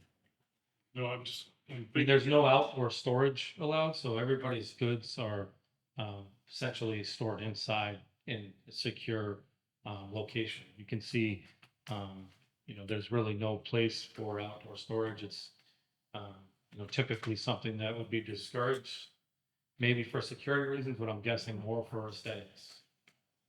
I'm just trying to think of a way of pacifying the objection of not having one. That is a raise. Yeah, I mean, I guess, we meet all the regulations and all the criteria. I can talk to our client about, potentially doing something, but again, the orientation of the buildings, there's gonna be no activity on the back side of the building. So the buildings themselves provide better buffering than any fence. I think the walls of the building on the back side, if I'm not mistaken, are like 18 feet in height. That's a very large structure that would buffer, between the activity area and an adjacent area. And again, it's all, technically business zone, but we are still being mindful and trying to, create something that would fit in. We didn't technically have to orientate it this way. I just think that makes sense in this application, which is why we did it. But I will talk to the clients. Maybe we try to, put fencing in between the gaps on the back side of the buildings, something along those lines. But I can't imagine justifying fencing the entire site. That would be a huge expense. Sir, Can I look at this closer? you look at that, yeah, go right up, look at it.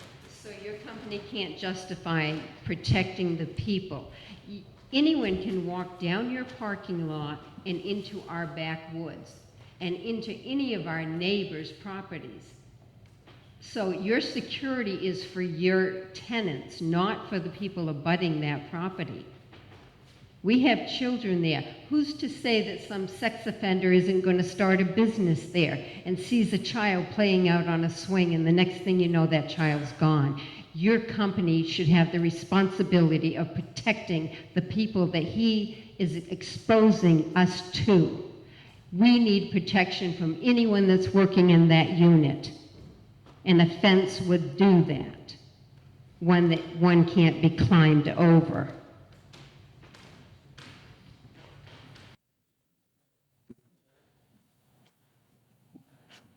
Sir, do you have a question on that? Yeah, I have a question about the trucks entering and leaving. My name is Neil Fish. I'm in the butter. I live in the Keene side. Say Neil Fish. Thank you. Okay. Tractor trailers coming. You said these are loading zones? Yeah, that's one line. No tractor trailers in here? Yes. They're going to get there, correct? So the tractor trailers are coming down through. Yeah, just let him answer the question.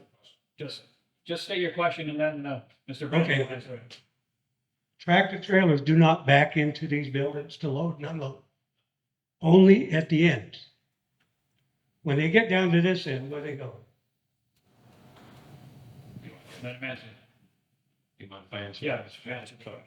So a tractor trailer truck that's entering the site would come down the aisle, would pull up into this opening here, back into this zone, would offload whatever contents onto a platform here, and then it would pull out and exit the property that way.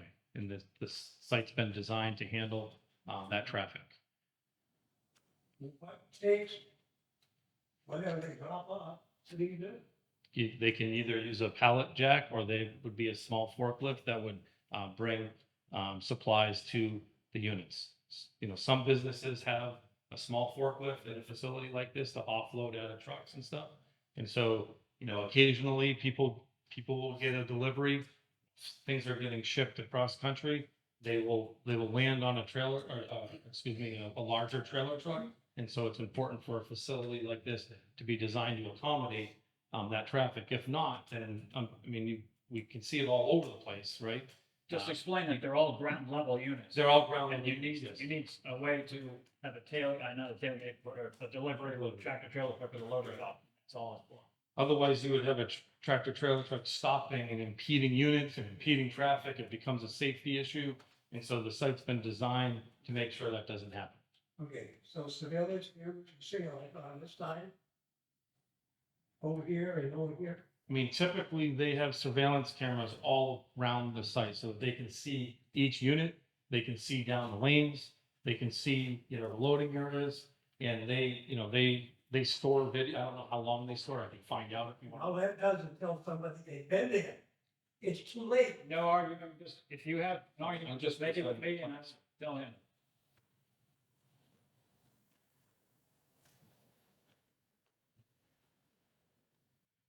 I'm saying by the time surveillance has seen somebody, it's already too late. But you really think there are gonna be a lot of people walking around out there and going into your, They were suggesting 200 people are gonna work there. 200 people working out of there? All those 200 people I doubt will be there all the time. I didn't say all the time. 200 people going through there off and on. Well, have you had anybody from the other storage units walking in your backyards? Is that why you're, in what, the storage units down? Yes. So have they been in your backyard from there? Is that why you're? No, they don't dare yet. No. We had children in our backwoods. Now, my husband and I at that time were golfers, and we would hit golf balls out into our woods. And we found out there were children out there. We could have killed one of those children. We then also found these children near our pool. And I don't want to come home and find someone drowned in my pool because they climbed over the chain link fence that King made us put up. So neighbors are nosy. You're not telling me that some guy who wants a butt is going to go and smoke in front of his unit. He's going to go around the back of that unit and have his butt. Yeah, you may find somebody doing that, you may not, you know. I know, and you may not, but if you do, if they're coming around the back, it's too late. Like my husband said, it's too late. If a child's out there playing and someone grabs it, it's too late by the time you see it on the camera. You've got to put up a privacy fence that is high enough so people cannot come out of those units and come into our yards. Or you could consider putting a fence on your yard. Well, I've already had to consider, hiring a new surveyor and a lawyer to prove that they're taking part of our property. How many thousands am I gonna have to spend to be able to feel safe in my own home when I've lived there for 43 years and never had to worry about it? Because someone wants to make more money and have a monopoly so they can hike up the rents for all these people who rent them. They're buying all over the country so they can have a monopoly, and you're buying into it.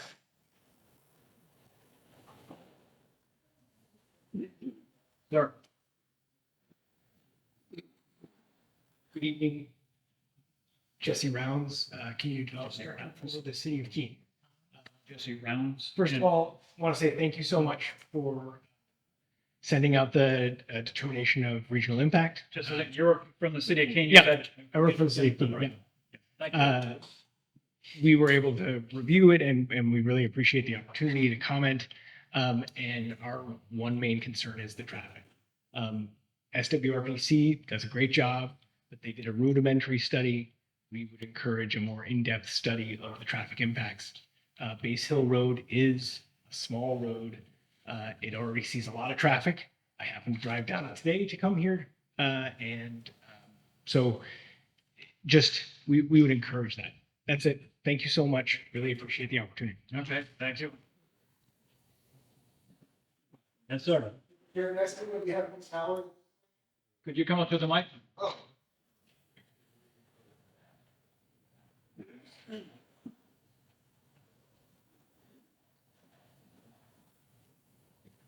My name is Joe Hoppick, and I represent Ms. Sheree Howard, who lives at 114 Basin.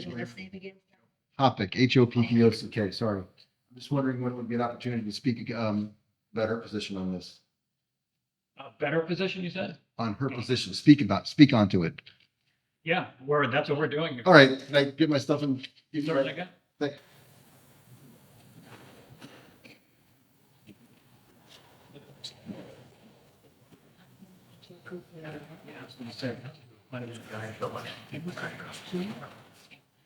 He didn't say where.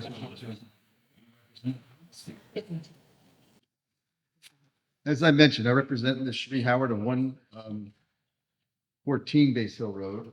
I'm a lawyer in Keene. I've been on the Keene ZBA for about 10 years, and I have to respectfully disagree with your conclusion on zoning definitions. Now, you're relying on business district uses permitted, subsection F, BF, retail sales, services, correct? That's correct. You're suggesting that this use is a services use. Here's why it is not. You have an application that says the proposed use is a multi-tenant services facility. No, Yep. just a second. The application that we received said services was the proposed use. Right. In the notices, it says multi-tenant services facility. The presenter a moment ago spoke to a new construction based facility. You have members of this board telling you it looks like an industrial park. I'm going to submit to you that it's more like a distribution center. You're going to have 20 or so units. They're going to be rented out by contractor and contracting type business, plumbers, electricians, air conditioning people, heating people, and people who provide those kind of services to the construction industry. Now, what you're going to have in there will be, take an electrician, for example. Electrician is storing electrical materials in the unit. And they have a guy there working there. He's a dispatcher, so to speak. A van goes out to a job in the area. The van calls in, I'm out of a part. Can you bring it out to me? The guy in this proposed site gets in a van, takes the part out to him, so the electrician doesn't have to spend time driving back and forth. He gets the part delivered to him. That's the kind of things that are going to go on in there. And they're going to manage big jobs from this little space in these units where they're going to store materials and they're going to distribute them to job sites. That is not a services use. The other thing I would point out is in the ordinance, your ordinance defines warehousing as storing goods. That's what this looks like. Your zoning ordinance also in the business uses district has a special exception for self-storage. This looks more like self-storage than it does anything else, and that requires a special exception. What you're doing is you're layering a distribution function, somebody mentioned a fabrication activity, and storage and calling it services. That's inappropriate. Now, what you have here is a multi-use use that is not permitted in the district, in the business district. At best, this use requires a special exception, at best. And I think it's inappropriate as a matter of law for this board to be interpreting the zoning ordinance when that's the purview of the ZBA. You made a conscious decision and you agreed consensus, at least by consensus, that this is a service use. As I just said, it is not. Even in the business district, wholesale uses and self-storage uses require special exceptions. You're not even going to put this use towards that test. That's a mistake, in my view. All-purpose industrial, I heard that phrase go on, mentioned before. That's what this is. It's services that will support industrial uses, construction, heavy construction, electrical, things of that nature. And they're going to be running goods and services in and out of there with their personnel. Some of these personnel will be waiting in these areas for a call to a job. And that is not services. That is not somebody running a mom and pop electrical shop or a small auto repair shop. That's also services. The degree of the usage here is much more, it's much higher than a services entity would suggest. And as I mentioned before, your ordinance requires a special exception for uses such as self-storage. And this is a minimum warehousing and self-storage. It's more than that, actually. It's commercial activity on top of warehousing and on top of self-storage. So how do you justify commercial activity as a service? In my opinion, you cannot. And I think you should send this to the planning board for its opinion on what the proposed use is here. It's a mistake to call this a service use. And I can give you my 2 cents worth on the legal argument of it. When you see a phrase such as retail sales, comma, services, semicolon, normally and under recognized rules of statutory construction, which apply to zoning ordinances, the word retail modifies both sales and services. When you have things like sales and services being similar things, like an appliance store that sells refrigerators, the retail modifies both sales and services. That's the proper construction. You do not have retail services here. This is not open to the public where somebody walks in and says, can I buy a bucket of joint compound or something? They're not doing that there. They're sending them out, distributing these things to various job sites. That's the proper construction here. And the fact that you have self-storage and warehousing separately treated in the same ordinance justifies that interpretation. This is not retail sales, this is commercial use. Okay, you have your opinion, and you just said that the ZBA's job is to interpret our zoning ordinance, not you. You're interpreting our zoning. I'm giving you an argument for why you should send it. You are, but you could say that for the ZBA, because. But you're not going there. You've already interpreted, you've done their job. If the planning board has, or if someone finds that the planning board erred in their interpretation of the zoning ordinance, then the appeal is to the ZBA, and that's where you can make that argument.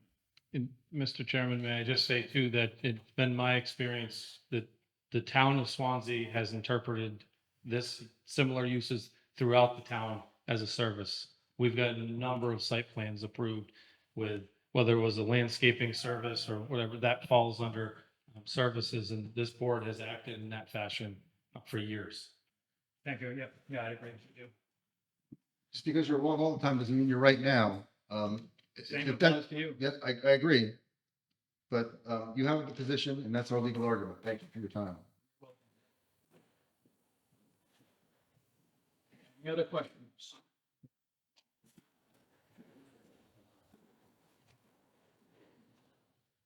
Hi, Sherry Domino, Conservation Commission.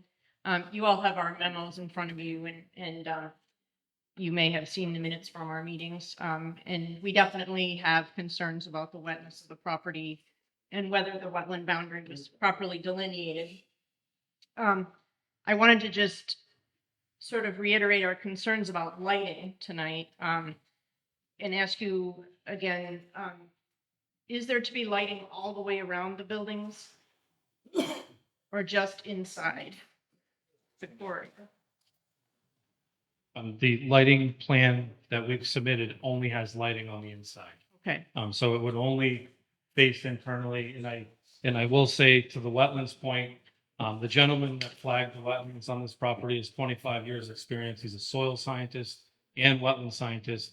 And if you have concerns about the wetland mapping, we would offer to this board that we would be willing to do a site walk so that we could educate, the board, and if the Conservation Commission would like to be there, how wetlands are actually mapped. It's a 3 criteria system. It's not based on vegetation. It's not based on standing water, especially this year, or, we've had plenty of that, unfortunately. It's based on hydrology, vegetation, and soils. And you have to hold the certification to do that in this state. It's not an easy, license to have. So we don't take, testing wetland boundaries lightly, but we would offer, to do a site walk and to have an educational forum of, this is why it is or it isn't a wetland. We'd be happy to do that. Yeah, I understand that's tricky. It was clear, though, that the water table's real close to the surface and that the ability of this property to absorb water for the rest of the neighborhood could possibly be important. And I just imagined the amount of runoff that would come off of this in a large storm would end up probably in Mary Fish's backyard, overflowing the system. So that was a concern that we had. Anywho, I wanted to ask about the lighting, and thank you for answering that question. Being that the neighbors are uphill from the property and are sort of looking down into it, and that it is so close to the wetland, I am a little bit concerned about having all-night lights on there all the time. I feel like it would, if it's not in anybody's eyes because they are pointing downward, that's helpful, but it does still create an ambient glow that wasn't there before. And it creates an ambient glow in the wetland adjacent as well, which does affect both people and breeding animals. So we would ask that perhaps that lighting be considered to be motion sensitive. I think that would help a lot. I'd be happy to have that conversation with our client, Mr. Chairman. Okay. So to get back to the wetlands, Mhm. Would you be up then for a site walk, or are you still looking, your board still looking? I'd go on a site walk and learn more about it. I'm always up for learning about it. I have, been to the site and spent a lot of time walking around it, but I would like to go with your wetland scientist. If that's what the board wants to do, certainly. Okay. It's hard for me to understand though why, when you go down there and you see there's a fence and immediately adjacent to the fence are 6-foot wetland plants. I feel like the boundary is basically due to mowing, but I understand what you're saying. There are several criteria that have to be met to call it an actual wetland, but the fact remains it's quite wet, at least this year. The site walk would be in order then to see what the board says about it. But Yeah. maybe a site walk would be with your board as well as our board and the soil scientists. Yeah, I think our board would be up for that, certainly. So as far as the lights go, how about if they were on timers rather than motion sensitive? Because motion sensitive, they're on and off, on and off. Well, if something's there, yeah. Timers in terms of like have them on till midnight or? Whatever it happens to be, I don't know, whatever is best for what you're talking about. Well, whatever is best is to have darkness be darkness for people and animals. It's better for everybody's mental health and biology. And there are studies about that, but because you're so close to people, I've lived next to a building like this. I used to live on a federal fish hatchery and we managed to get all the outside lights turned off because it was very disturbing to live next to, and we were right on the lake. So this is a similar situation where you've got near neighbors who are not shielded in the wintertime because of the hardwood trees. We could look at timers, Mr. Chairman, but I just want to have a conversation with my client because I think we're going to have a small number of lights just for security purposes, but we can look into that. Okay, then yeah. Thank you. You'll relook at that, where the lighting is and what it's gonna be. Thank you.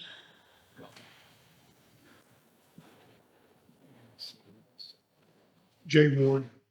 I wasn't expecting to talk tonight, but Chad raised the question I want to speak to. I've had several conversations with this board on other projects about the landscaping in parking areas. And Chad suggested that you all consider this and the definitions of what a parking area is and how much landscaping needs to be in it. And I really want to follow up on that and say that I think the board needs to recognize that the site plan regulations are there to prevent large expanses of impervious surface. And that means that parking areas need to be defined as the areas where vehicles park and travel to get into the parking area, and that the landscaping percentages should be calculated off of that. I've had folks at various other sites talk about limiting the parking area to just the area of the spaces. I've had people talk about, in this particular case, saying it's not convenient to put the landscaping in the middle because it'll interfere with the traffic flow, et cetera, et cetera. And that may be true, but I think the board needs to come to grip with this. I'm not going to tell you what to do. I just think that the point of the regulation is to improve the way in which the properties look in terms of providing landscaping to break up the impervious surface covers. And that also helps with runoff and other things and so on. And I know that Chad and his company have gone over backwards at times to make this happen. And I know they're receptive to doing what they can do, but I think the board needs to come to grips with how to define it so that we don't run into these issues all the time.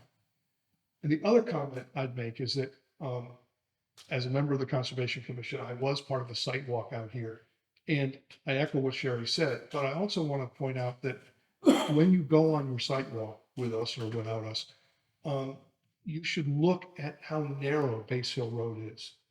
That's one of the considerations I think that the residents were talking about in terms of traffic. It's not a well-developed road. So it's hard to say what the traffic study says in terms of cars going. If you have a large truck and a small car coming in the same way, do you have issues? It is a narrow road. So I just want you to put that in your minds as well. Okay, thank you. All right, thank you. So let's talk about parking. Let's. So, and I appreciate the comments. The funny part is since the last time you stepped at the podium, the landscaping regulations changed.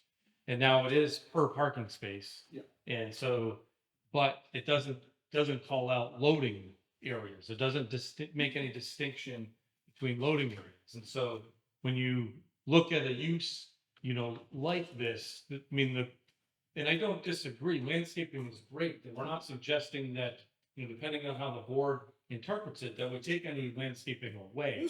In fact, I think, with the potential change of, making the buildings smaller, we have the ability to do, some more landscaping as was suggested by one of the board members. We could do a couple different things to improve the landscaping plan, but our interpretation of the regulation was that the rows in front of the buildings did not necessarily trigger the internal landscaping islands because we think that it's more of a loading area. They're going to be vacant the majority of the time. Most people don't park in front of their bay door. And if they do, it's likely at the end of the day, not during business operations where you're going to have to contemplate moving it, rather than working out of that space. Will it happen in some cases? I'm sure. And so, Julius and I had this conversation that, I think, and I don't want to speak for him, I think we both agreed that it's a good discussion to have with the board, because I do think there needs to be an understanding of, how do we go about it for this project so that we know how we take care of the next one. And ultimately we are charged with trying to meet the regulations. That's our goal, with all of these projects. I do think there has to be, in my opinion, professional opinion, some difference or some concession with use when you think about loading spaces and you think about, this type of a property, does it benefit from having internal islands? If the board decides that it does, then we'll add some. It's really just a discussion. Our proposal is that, and what we are hoping the board would come to terms with is that, maybe it doesn't trigger the requirement, technically, because loading areas are not defined in the landscaping zone or landscaping section. And so it really should not count towards the landscaping calculation. But we would suggest, rather than maybe debating that in this case, we just run the numbers and plant some additional landscaping, throughout the site as appropriate. But we definitely want to have some dialogue, and maybe I'm off base in the interpretation, but that's why we wanted to talk about it tonight. One of the senses I was getting in the reaction was that I think, maybe I'm misunderstanding it, but that they are under the impression that these storage units are going to be manned 24/7, where I can be on a job site, say, Joe, I need an American Standard toilet bowl, whatever color. And is that going to be a situation, or to get a call different office? Well, I think first of all, that happens with my business. On occasion, I'll call the office and say, hey, I forgot to bring prints to Swanzey. Can you please print some plans out and run them to Swanzey? So I don't think that constitutes a distribution center. Distribution centers are mainly trailer truck based, based on all the high bay factory actual industrial uses that we do. That would be more distribution. This would be, as I stated, we're probably going to have more discussion about the typical users are, a plumber, an electrician, maybe an insulation company, a roofing company. We've seen, floor installation companies go into places like this, countertop companies where, they have a small office, often like a 10 by 10 office in the front. There is a bathroom in each unit. Somebody could come here to look at a color, this is what we'd like to have, type of stuff. If they didn't want somebody to go to their house and, meet them there, it depends. I can't speak for everybody's business plan, but this is not a industrial use. It's definitely, all of these companies, in my opinion, are service type companies. And so, but I'm not sure how that relates to landscaping. It doesn't. Okay. Yeah, where we're having now breaks on each side of the buildings, could we not have in the center where you have the parking, that corresponding islands without interfering with the backing into loading docks or et cetera? You're talking like here and here? Yeah, down that middle aisle, which you're showing, I believe, is parking spaces, correct? Well, we do have one on the ends of each. I understand that. Yeah. What I'm saying, to maybe help with the overall appearance and satisfy things, that if we broke that continuous line and put in trees in the middle, corresponding with the breaks in the building. Okay, east and west. So you're suggesting like do a bump out here, here, and here? It doesn't have to be over to the building itself, but I'm just saying down that center aisle, making a berm, or not a berm, but an island where you're putting in a tree or two. They're supposed to, they're 30 feet wide between the buildings? I'm not explaining. I understand what you're saying now. So the parking spaces that are in line with the breaks. Correct. Do an island there. Yeah, if that's what the board would like, we can certainly, we could look at that. Yeah. So I walked the perimeter of the site back in August. And it seems to me like, as far as I'm concerned, the primary landscaping concerns I have to do with protecting the neighbors to be in there, because if the buildings will be right on top of that house, and also at the end where the water treatment area is. Here? No, up, that whole boundary there, yeah.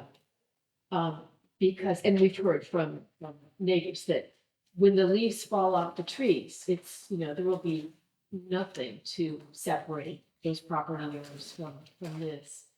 So.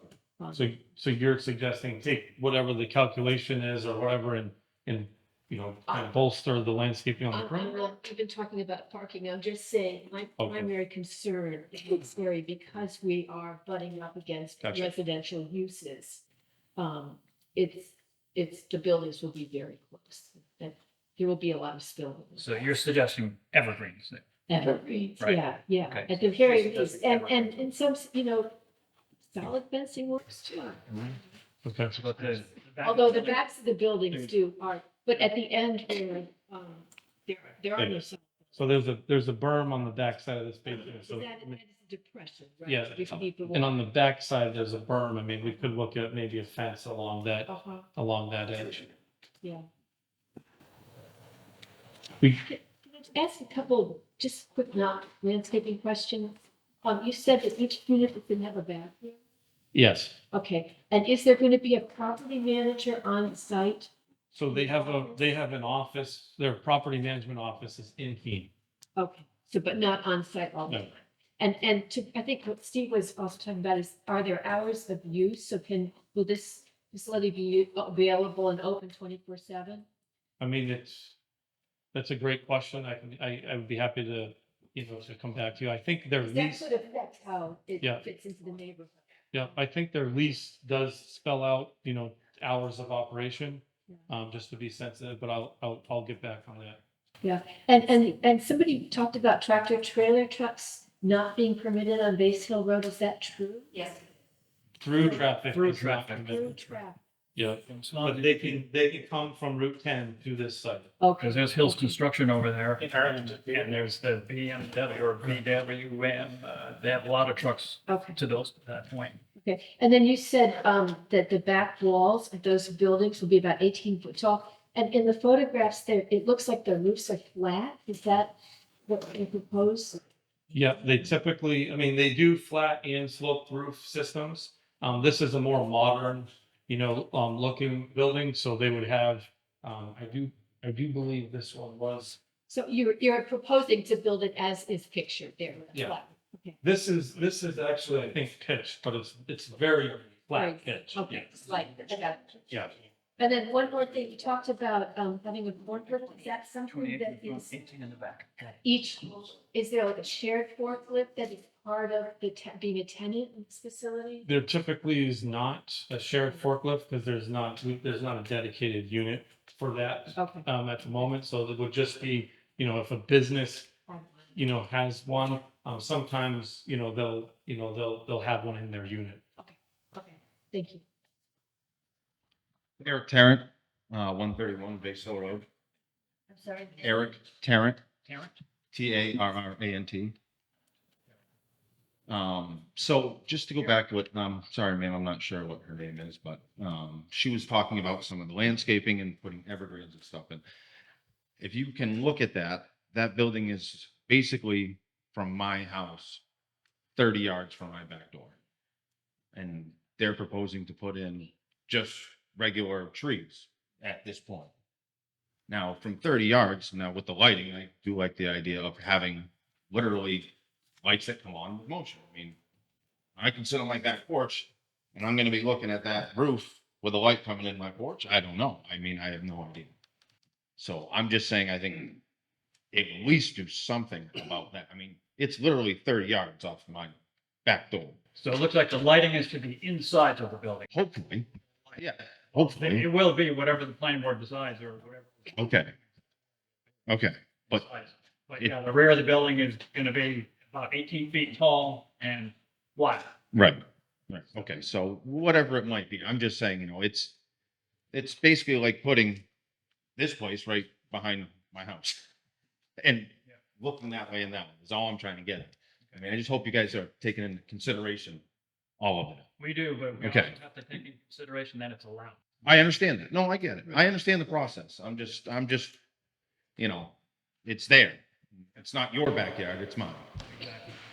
Thank you. Mary Fish again, 272 Base Hill Road. Sir, if you're considering putting a fence in on the north end where all of our woods are, I think all of us neighbors would much rather prefer you put the fence behind our homes instead of where the woods are. No one's going to care if someone goes into the woods down by the river. we do care if someone comes onto our property. So if they're considering allowing a fence and putting it in, we'd much rather it be right up against the corner, like of our property where our lawn is, and then across the whole area where all of the homes are. That's where we want the protection, is from the Talking about corner. those lots right here. These lots here. Is this where the old well was? Okay. Where am I? This is the depressed area here for drainage here. Okay, Sloping down so there. where are the homes? The homes are right here. This is Okay. Base Hill Road right here. Okay. And the lots are here. Okay, so if you would put a fence like here on this corner where they're gonna dump the snow, put a fence here and across that way. So the fence is protecting the homes, taking away maybe some of the light, some of the view of these buildings, and keeping people out of our backyards. Would it be working the same like if, yeah, you're saying a fence like that in that corner? Yeah, because he was saying maybe put a fence there. Well, this is all woods. It's all of our woods and the city's woods. Let's just say the layout is like this, and I'll just Mhm. use microphones so everybody here. So let's say the layout is like this, like they're showing with the spaces here, and they put in a corner fence like that. Would it be okay just to put a fence there, there, and there, because the rest of the building is there, nobody can get through it? We, you know, instead of a fence all the way along there, if this were fenced, that were fenced, and that were fenced, and the corner were fenced. Yeah, that would be much better than just trees, because like I said, people walk through trees. If there's a fence, yeah, if there's a fence that they cannot climb there and over here, then that would at least keep people from coming around the building into, like he said, his home is like right here. I mean, it's so close, and it's just, you know, for safety purposes, if they at least put a fence there and the corner, and yeah, that would protect us. You can take that back over there. So is that something you would consider? I will review that with our client, yeah. Well, this is my second time here. I'm Deborah Sprague. I've been on Base Hill Road for over 48 years. And this is the first time I'm seeing this picture. What was your name, Deborah? Deborah Sprague. Sprague. Sprague? Thank you. Go ahead. The road is dangerous. It is really, really dangerous. And if you think trucks don't go through, come to my house at dusk. The big double trailers full of cars. And they don't pay attention to the sign. No, I mean, I get it. Swanzey End used to have one that said no through trucks, but I think the snowplow took it down and it hasn't been replaced. I don't doubt any of you that the trucks go through there, that travel through there, and aren't supposed to, but listen, if this building was not put up at all, they're still going through there, regardless of that building. All right. Not so much that. We don't want another roundabout at this thing. Yes. Make a motion that we continue this presentation to our next meeting, in all fairness to FW Webb, to have theirs heard this evening also. Okay. Mr. Chairman, I would be okay with that as long as we could schedule a site walk if we're going to, you know, do that, and then maybe we can discuss the landscaping. I mean, I would like to come back to our next plan. It's not seconded yet, and if you would hold off on that, I would like to get a couple other things ironed out for the next meeting too. Thank you. On parking. Okay, would you hold off on that motion? But I agree with it. I think it's a good one. Let's just get a few things that he goes back to the client, they get that stuff taken care of, and we can see that they're going. All I want to get, and that's mainly between the board here, and we're back to parking. So this is a services building, what they're going in at services. So how do we say how many parking spaces have to be there? We haven't hit on that at all. They have, let's see, they have 51 spaces in the center, correct? And they have one space on each building, so that's a total, let me see, it's 91 spaces. It's gonna be changed because they're changing this, the type of building. It's not a continuous building anymore. So back 3, back 6, right? Yes, what do we? yeah, right. There's one in front of each unit. So it'd be 85, so Plus- it's 91 now, but so it'd be 85 parking spaces. And if they do what Richard was suggesting, were to take out the one that aligns in the middle. Oh, in the center, That that'd would be another three. So it'd be Yeah, so 82. So we would meet the, Mr. Chair, sorry. So am I hearing the board correctly that we should consider, I mean, basically consider the areas in front of the loading or the doors as a parking space for the calculation? I would consider it, but we aren't doing that calculation or the calculation, I thought you were talking about landscaping calculation there. Yes. I just want to get the board nailed down as to how many parking spaces we're going to require for this use. In our parking ordinance, we don't specifically cover services, okay? So they have, we have like one family and two family, 2 spaces per unit. We have multifamily dwelling units, 1.5, but let's get down to business use. Retail sales, we've got 1 space per 250 square feet. Retail sales, furniture, appliance, motor vehicle sales, we've got 1 space per 500 square feet. So is that it? Let's see. Personal services, 1 space, 250 square feet. And nursing home, automobile repair shops. So it varies from warehousing is 1,000 square feet, 1 space per 1,000 square feet, to 250 square feet per space. So it goes 250 to 500 to 1,000. So what the planning board needs to do is decide on this many parking spaces, if that's the space that goes through there before we can get into landscape. I don't see how we can without more information, okay? Like And I what? think Like what? Specifically, you're conscious of, or you have built other similar facilities, right? So can you give us a range of how many spaces are vacant? What the vacancy rate is for the spaces that you've built? We've never approved something like this before. We don't have anything in our regulations. Right. And without, we're only guessing, we're pulling it out of the. And I appreciate you saying that because that's the difficulty with parking is it's a function of experience Right. and use in buildings. Yeah. And so if you pull a number that's arbitrary, we're probably going to have a conversation about that because realistically, business like an electrician might have 1 or 2 company vehicles. Now you can park one inside, but you'd have to have a certain, and then you have a couple employees. So generally we look at, 3 to 4 spaces per unit to be safe. Typically is how, we look at that. If somebody comes and, visits the site, if you get a salesman coming to, visit the site, if you have, an employee, and the employees kind of displace the company vehicles often. So you park a car, you get in a van, you leave. But that's how the sites operate. I mean, we can create a calculation like that. We really didn't do that here because there wasn't, as you stated, Mr. Chairman, it isn't actually a formula for this. But I'm happy to, bring that to the next meeting and then balance the landscaping from there, if that makes sense. Well, we do have to nail that down before you nail on landscaping because they correlate. So that's why we're getting to that now. Okay. So any comments from the board on that?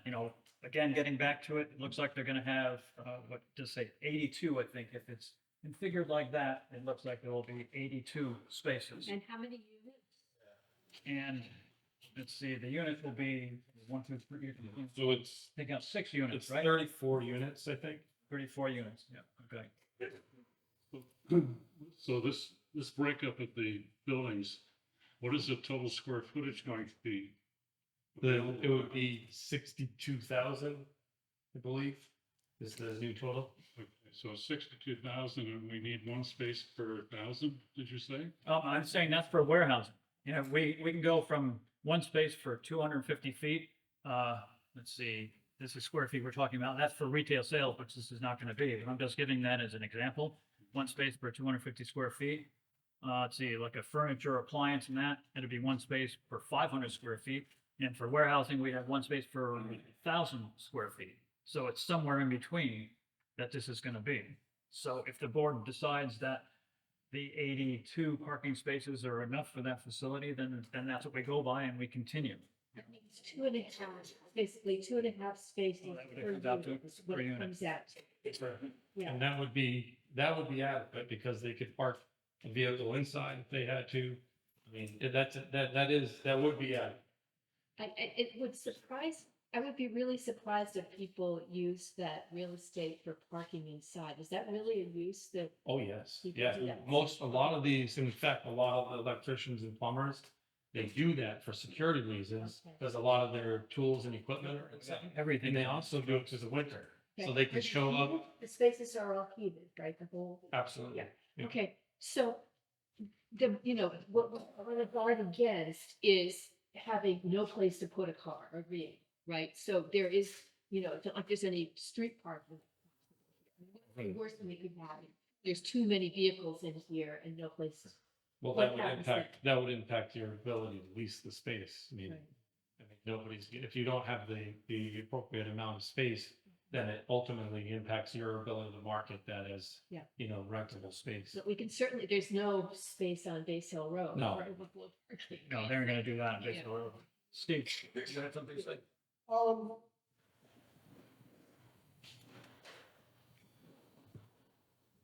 You don't have an answer to the question more than that. What percentage is going to be storage? What percentage is going to be retail? And if we're going to make up the number, shouldn't it be at least based on what the uses are going to? Because it And seems like you said, we don't have an answer to that. I know, We don't really know. Right, there probably isn't gonna be any retail in there. It's probably gonna Well, be business. retail or, museum. wholesale, whatever you want to. So it comes down to the better judgment of the board too. Are 2.5 spaces adequate for something like that? And if it isn't adequate, like he said, they won't be able to lease these places if there aren't parking spaces there. So on the site, there are no places where you could actually add parking at a later date, correct? That's correct. Yeah, this is. So the overflow parking may go in the storage area, or that can be gated off separately. That's gated, and that actually, this will have a gate It will, okay. here. Yeah. All right. What do we do with, what did we do?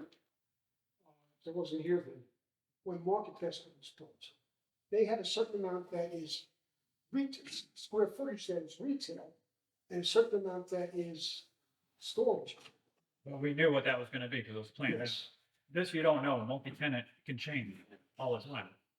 You can get your typical electrician in there that has 2 vehicles and 1 employee, so it's just 2 people, or you might have a bigger company, say maybe like Penny Plumbing and Heating that has 12 vehicles or 10 vehicles. You know what I mean? We don't know what's gonna go in there. But that can be decided as a planning board issue as well. If they've got 2.5 parking spaces allotted for each unit, and we have a multi-tenant guy come in here that has 5 employees that are gonna be there all the time, then there's a problem on the planning board side, proving it. So that's a way to regulate it as well. It's not gonna fit unless they rent 2 spaces, something like that. Yep. Will we or should we need separate hearings for each of the tenancies? We do because it's in keeping with what we do. We do that now. To be fair to all the other multi-tenant in town, we will have to see every tenant that's gonna be there come in front of the board. So we'd be able to know how many people are gonna You be. can turn it around and parking say, there, how many sorry, vehicles we and got a stuff. office space, can't come. There's definitely that ability, but my recommendation would be, this is designed based on experience. I mean, we're designing a facility that we believe is functioning. If it doesn't function, that's a detriment on our design, on our relationship with our client. And there really isn't a requirement in your regulations. It's up to the board. But I think that, what I would suggest is, we've come up with this with reason. We're not looking to build more than we need because there's a cost there. And we certainly don't want to build any less than what we're anticipating, because then you can't lease the space. So this is the design that we put forward.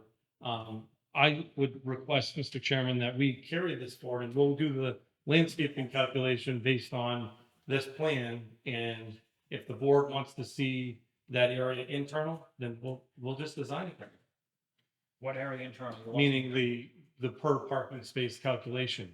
And so we would, the only question is do we count in my opinion, the only real question here, in order for us to do that calculation is, are we counting the loading area or not? Yeah, I don't think we're counting the loading area. There's one parking space for each unit. We should count that one probably, but not the loading area at all. But yeah, I would say that we give it a try at the, I guess, what is it, 82, 2.5 per unit, 82 spaces. And if it doesn't work out, then we'll know it doesn't work out. But we'll know in the site plan review. So shall we do that? Just a second. Shall we do that? And in regards to moving forward, I think we probably should take that and let them design it out for that 82 spaces there, and whatever else we decide that they're going back to the client for, and we come back. You had a question on this? Yeah, I just was curious, overnight parking? For definitely, there could be, if somebody's working out of town or, staying over, somebody's vehicle could stay there. There service trucks be there? There could be, yes, yeah. I would think they would be, especially inside. If there's room for one inside, obviously that service truck's gonna be inside, but if they aren't, I would think that they'd be. Excuse me, the proposal that they gave said there could be up to 200 employees. So that obviously there are nowhere near 200 parking spots, so But- just that was on the proposal. Yeah, I read that too. Yeah. It may be a few less since they've taken a few units out. Right. It's still gonna be right up there Right. on their Right. employees there.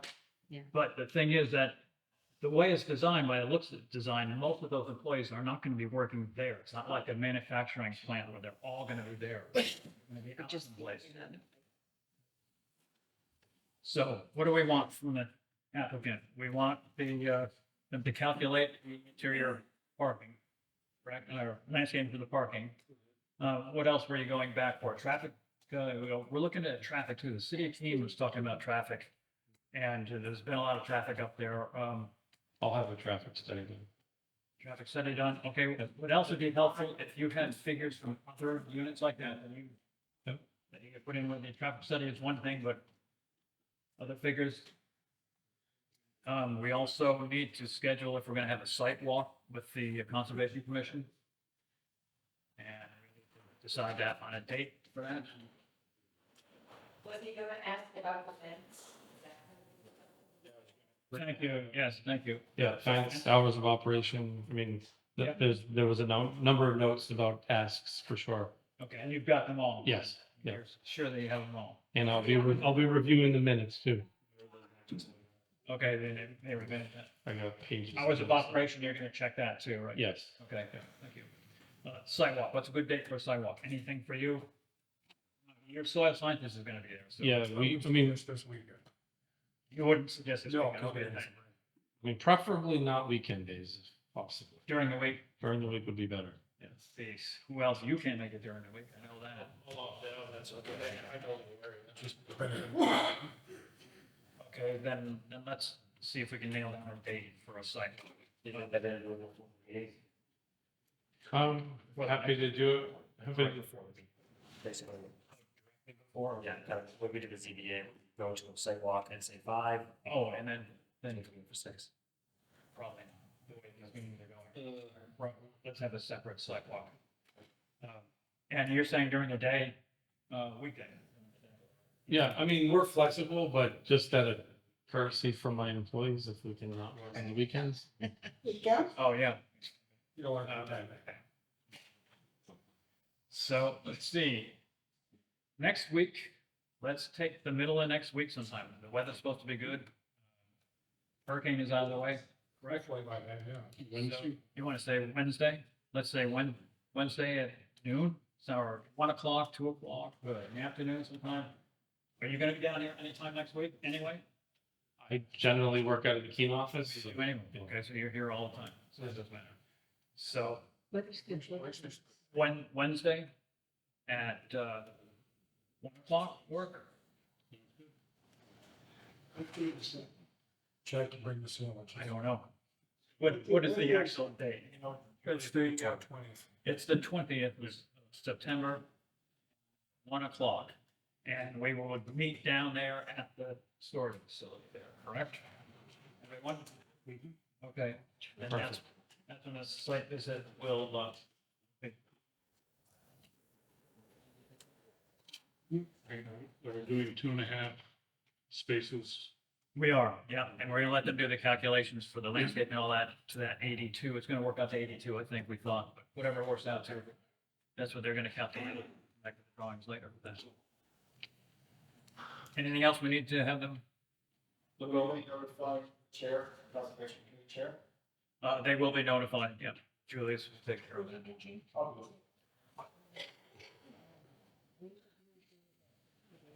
Yeah, if you want to or not want to, or it's a meeting of the board, so it's have to be taken at some point.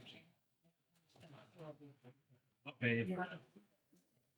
If we're not free, okay, if you're free, you make it great. Okay.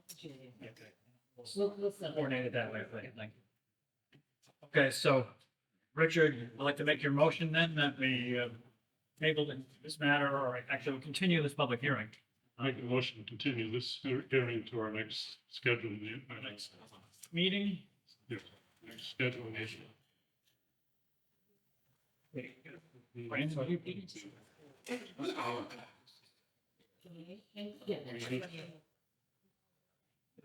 Yeah, it is. Okay. So the motion is to continue the public hearing until our next meeting, which is September 28th here at 6 p.m. And it was seconded by Michael. Okay. Is there any further discussion? And all those in favor indicate by saying aye. Aye. Aye. Those opposed? Okay. Thank you very much. Thank you. Take a break. Okay. Yeah, we're gonna take a 5 or a few minute and 5-minute recess. Or go on to the web.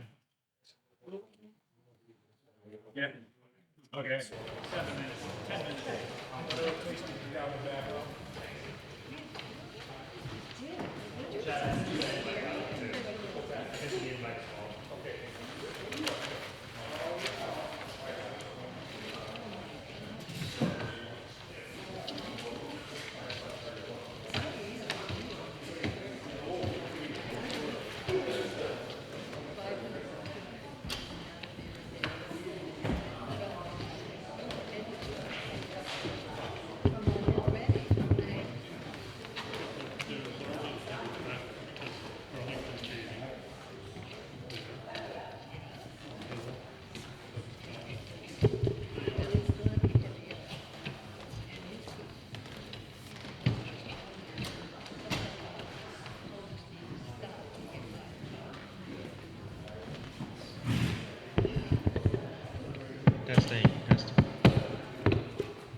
Testing. Testing 1, testing 2.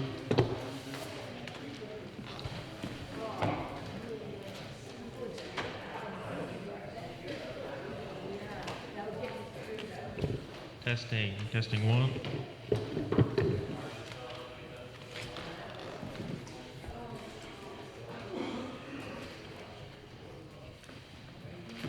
Pen floating around here, isn't there? I think there was a misplaced pen. It's not this, right?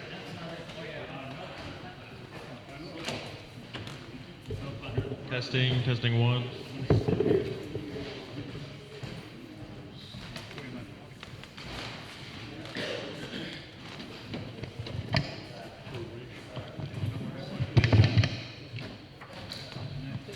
Testing 1.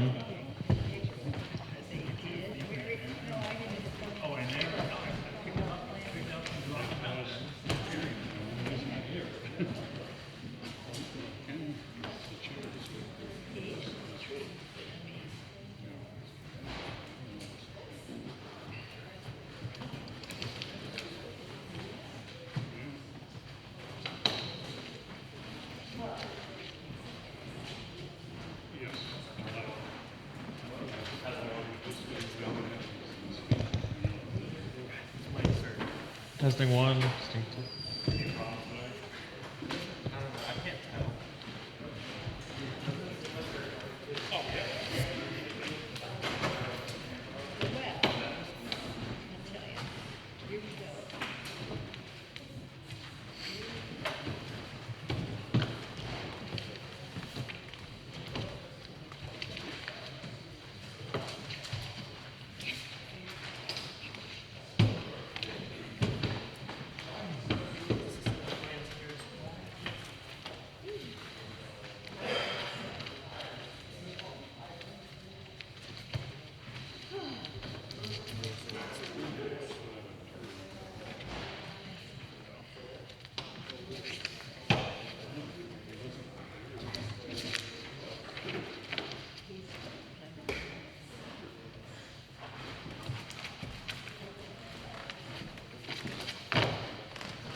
these chairs, restaurant.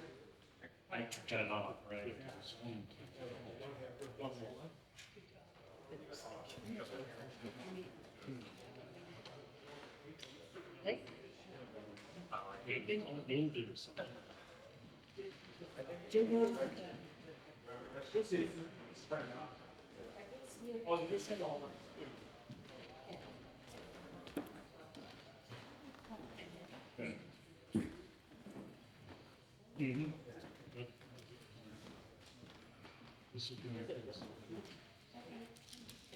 Got something like that interesting. Butters. You can see. You can take a look at 98. They allow storage. So, medium. It's that use.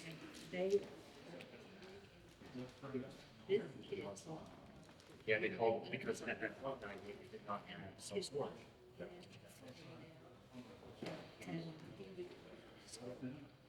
I was gonna say it. He's got essentially no argument. And it was the. Oh, he was trying to interpret, he was kind of. Yeah. Well, I hate to have that guy as my lawyer for. He's. Yeah. You ever seen a pen around here? Silver pen? Black and white. Is it? Believe here.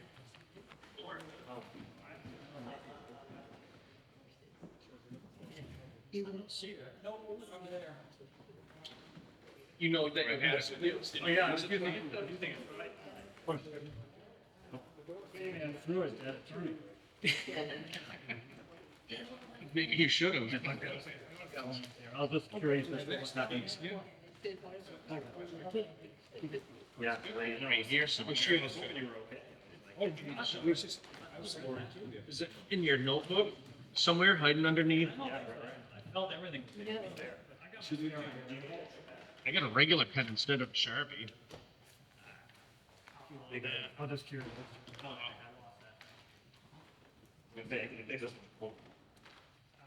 Set it there anyway, just, yeah, just in case.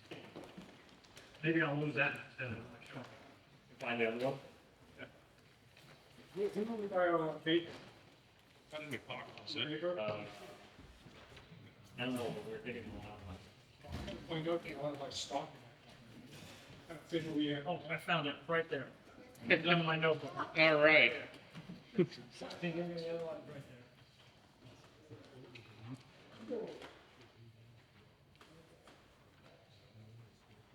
So this is the new landscape. Oh, cool. Right here, right? Yeah, sure. Yeah, all right. They got 4 copies. I'll share it.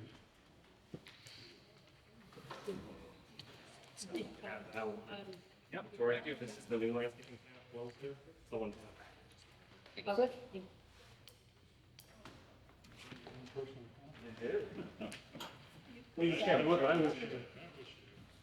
Okay, I'm gonna call the meeting back into order. And our next item up here is item number 2, which is a continued hearing with TFMoran regarding the SW Webb Company. And we have updated landscaping plan PRAC. And that's weird. We're all set.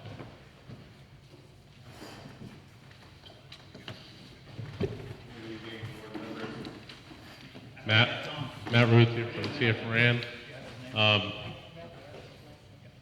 So the board had asked us to address the landscaping, making the adjustment to the spacing of the trees along the building, in front of the building, to 40 feet as opposed to the standard 30. We have done that. We have also done some adjustments to the cultivars on two of the trees, and changed those out to ones that have a life expectancy of approximately 50 years. We have also additionally added the ornamental grasses along the retention pond berm, which you folks had asked us to do. Those particular grasses are typically 3 to 4 feet high, and then when they get their feathery plumes, they should be roughly 7 feet tall. And again, that berm is roughly, I believe, 3 to 4 feet tall as proposed currently. In addition, you asked us to take a look at the traffic. We've since done that and looked at retail use. And as you can see, the trip generation is still rather minimal. In the morning peak, we're looking at 32 trips total. That would be 21 in, 11 out. And in the PM, we're looking at 43 trips total with 18 in and 24 out. We have received, obviously, our DOT driveway permit. I did have discussion with Frank from the district.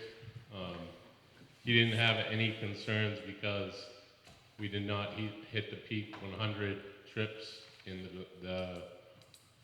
the peak hours, either morning or evening, which would have tripped us into, obviously, a traffic study. He didn't see any problem as far as this use on the off Route 32. And with that, I'll leave it to any questions the board has. Thank you. Let's see, any questions from the board on that layout there? And those grasses, are they annual or perennial? Those grasses? Perennial, they come back every year, yeah. Okay, so you don't have to replant them. And there is a Scribner's error, I believe, on some of the trees. Once we adjusted, I think we have 24 shown for the prunus, and actually it's 28 total is what we have now. Okay. So we'll make a note of that and fix that. Now, I believe Victoria has some Yeah, I do. comments. I've lost track of where the dumpster is. Sure. I can gladly point it out. The dumpster is located right here. So it's in the loading area? Correct, between the loading dock and there's a bay door, yep. Okay. And there's no screening around that? None proposed at this time, no. Okay. So, in reviewing our site plan review regs, I feel that we have overlooked the, it's general standard number 11, which is all outdoor storage areas and loading areas shall be located or screened to prevent visibility from public roads, parking areas, or neighboring properties. And I've provided board members with some photographs of what we can expect to see at in this storage yard. And I ran some calculations this morning, and as far as I can tell, the storage and loading area is twice the size of the proposed building. So it's basically, it's 91,600 square feet. So it's my belief that the loading area and storage area has a vastly greater impact on the community and on people who are driving by on Route 32. So I know that you have indicated some screening along the, let's just call it the bottom side, the Route 32 side of the storage yard. However, if you add up the total perimeter as our regulations require, you have screened 24% of the perimeter of the outdoor storage area, leaving 3/4 of that storage area not screened with plants that are evergreen. Okay, so in other words, for half the year, most of the screening that you show will be leafless and therefore will not provide any screening. So if we concern ourselves only with the screening to prevent visibility from the public road, which is the Route 32 side, those two sides, the application provides for year-round screening of almost 40% of the perimeter and loading area. And that screening is basically a scattering of slow-growing spruce trees and arborvitae trees. The board has a site plan with yellow to indicate the location of the evergreen trees, which are here, here, here, and here. And all the rest of the plantings that are shown here will drop their leaves for half the year. The grasses also will go dormant and will shrink down. So I provided a photograph of a typical cherry tree, which is at the church here in West Swansea, that shows how you can see through those trees. And those are the ones that are indicated along the street frontage, as is our requirement. But those trees will all drop their leaves for half the year. And the contrast are these big, thick bushes, evergreen bushes that are at the corner of the church sign that you can't see through. And so my conclusion is that if we are to have this application comply with our standard that all outdoor storage areas and loading areas shall be located or screened to prevent visibility from public roads, we'll forget about parking areas and neighboring properties. At the minimum, there needs to be a solid screening needs to be provided to prevent visibility. There are numerous ways to do that. One way is evergreen trees that do not shed their leaves for half the year. The other way is a physical, fence of some sort or another. And I'm sure there are other ways too. So that's that.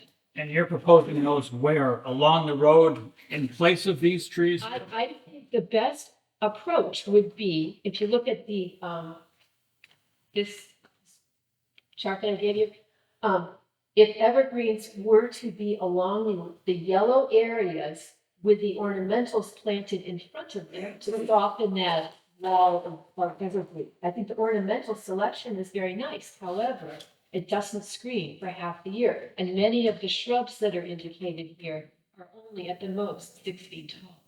So we're talking about an 8-foot tall fence surrounding this thing. Some of the materials that will, if they are the same, I presume will be the same as are stored in Keene.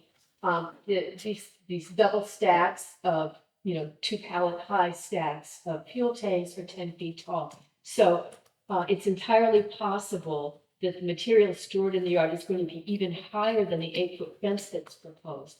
So not only will we be able to see directly in and see all this random kind of stuff, some of it will likely also be higher. No matter what you put in there, though, you're gonna see it from the road because the road sits up higher than that piece of property. So I don't care if you put a 20-foot fence in there. My hands is saying fine, because that's our regulation. And we heard earlier, our chairman say that we adhere to our site plan review regulations. We have to abide by the regulations to keep it fair. It's a quote. That is from our correct. And I will also quote our regulations that says landscaping and screening shall be provided at the discretion of the planning board with proper regard to adjacent properties, public highway and within the site, including interior landscaping and parking areas. So the planning board does have the discretion to decide what and where and how much, what kind of trees and all that business. So again, it's not one size fits all. We've talked at great length about the appearance of the building, about landscaping around the building, but the fact of the matter is this application is 2/3 pavement with random stuff stored there, which is not, the building's gonna look great. I think the building's fine. The landscaping around the building is nice. I like everything about that. But we need to protect the community from view into this storage yard unloading area. So Chairman, I think that I'd like to just add one thing that part of the reason that the store is moving from Keene is lack of storage. So when pictures depicted of double high stacks of oil tanks The intent of their move obviously is to have more storage and not have to double stack. Vast areas of that Keene yard were vacant on the day when I took this, okay? There, and I understand that the self-storage facility is where most of the stuff is stored undercover currently in Keene. And again, you know, as I was pointing out, we're 8 feet different on the road versus, you know, the actual storage yard. It's gonna be extremely difficult and take many, many years to grow vegetation tall enough to screen that from the road. So I think you're saying that we can't do it, oh well? That's saying that it I'm won't be just effective. saying, take that into consideration that, you know, the intent as a, you know, as someone who does this all the time, and I understand the intent of screening to unsightly features. It's, you know, it's a normal requirement. In most cases, you don't have a situation where your site is down in a hole by 8 feet. And when you do, you know, typically I've dealt with a board that, you know, is understanding the fact that, you know, you have a requirement for a certain size tree at the time of planting. That is what's going to be planted, and that will not likely screen for many years. Well, the intent and purpose is there. It takes numerous years to get to the trees, to get to the side to actually provide the screening that is needed. And there are other methods of screening besides vegetation, would you not agree? I agree with that. Physical barriers, the way that the lot is used, the way materials are arranged in the lot. We'd have to have something, if there were a physical barrier, you mean a fence, something like that, a solid fence. And that would have to be 8 feet plus, I don't know, maybe another 8 feet, possibly 16 feet high, all the ways around that whole area to screen it from the road, because that's lower than the road. That's what we're talking about there. You know, you've got 8 feet there, you're looking over top of it. So then you're sitting in a car, so you'd want to at least 6 feet more, maybe even 8 feet. So you've got a total of 16 feet of a big giant. 2 acres, there's a 2-acre yard and loading area that we're gonna be looking at. I don't know if I'd rather look at a fence like that or rather look at that yard with shrubbery. Think of it, just a giant wall like that. I wouldn't want to look at it. How about the rest of the board? Well, they already addressed the solid fence issue the last meeting with the wind and stuff like that. It wouldn't be a good idea for that. If that's something. 16 footer probably not, especially. Yeah. Something to take into consideration. Now, we can ask them to put in more evergreens along that. You know, he's got a point. They're 3-inch diameter, so it's gonna take quite a while for them to spurt up to the 16 feet, but they will eventually do it. Then you're run into eventually glide path problems. They won't, if they choose the proper selections. Well, they're looking for dwarfs. Evergreens, they're gonna go big. Well, they've already got arborvitae and blue spruce, okay, proposed for along there, and, the selections that they've made.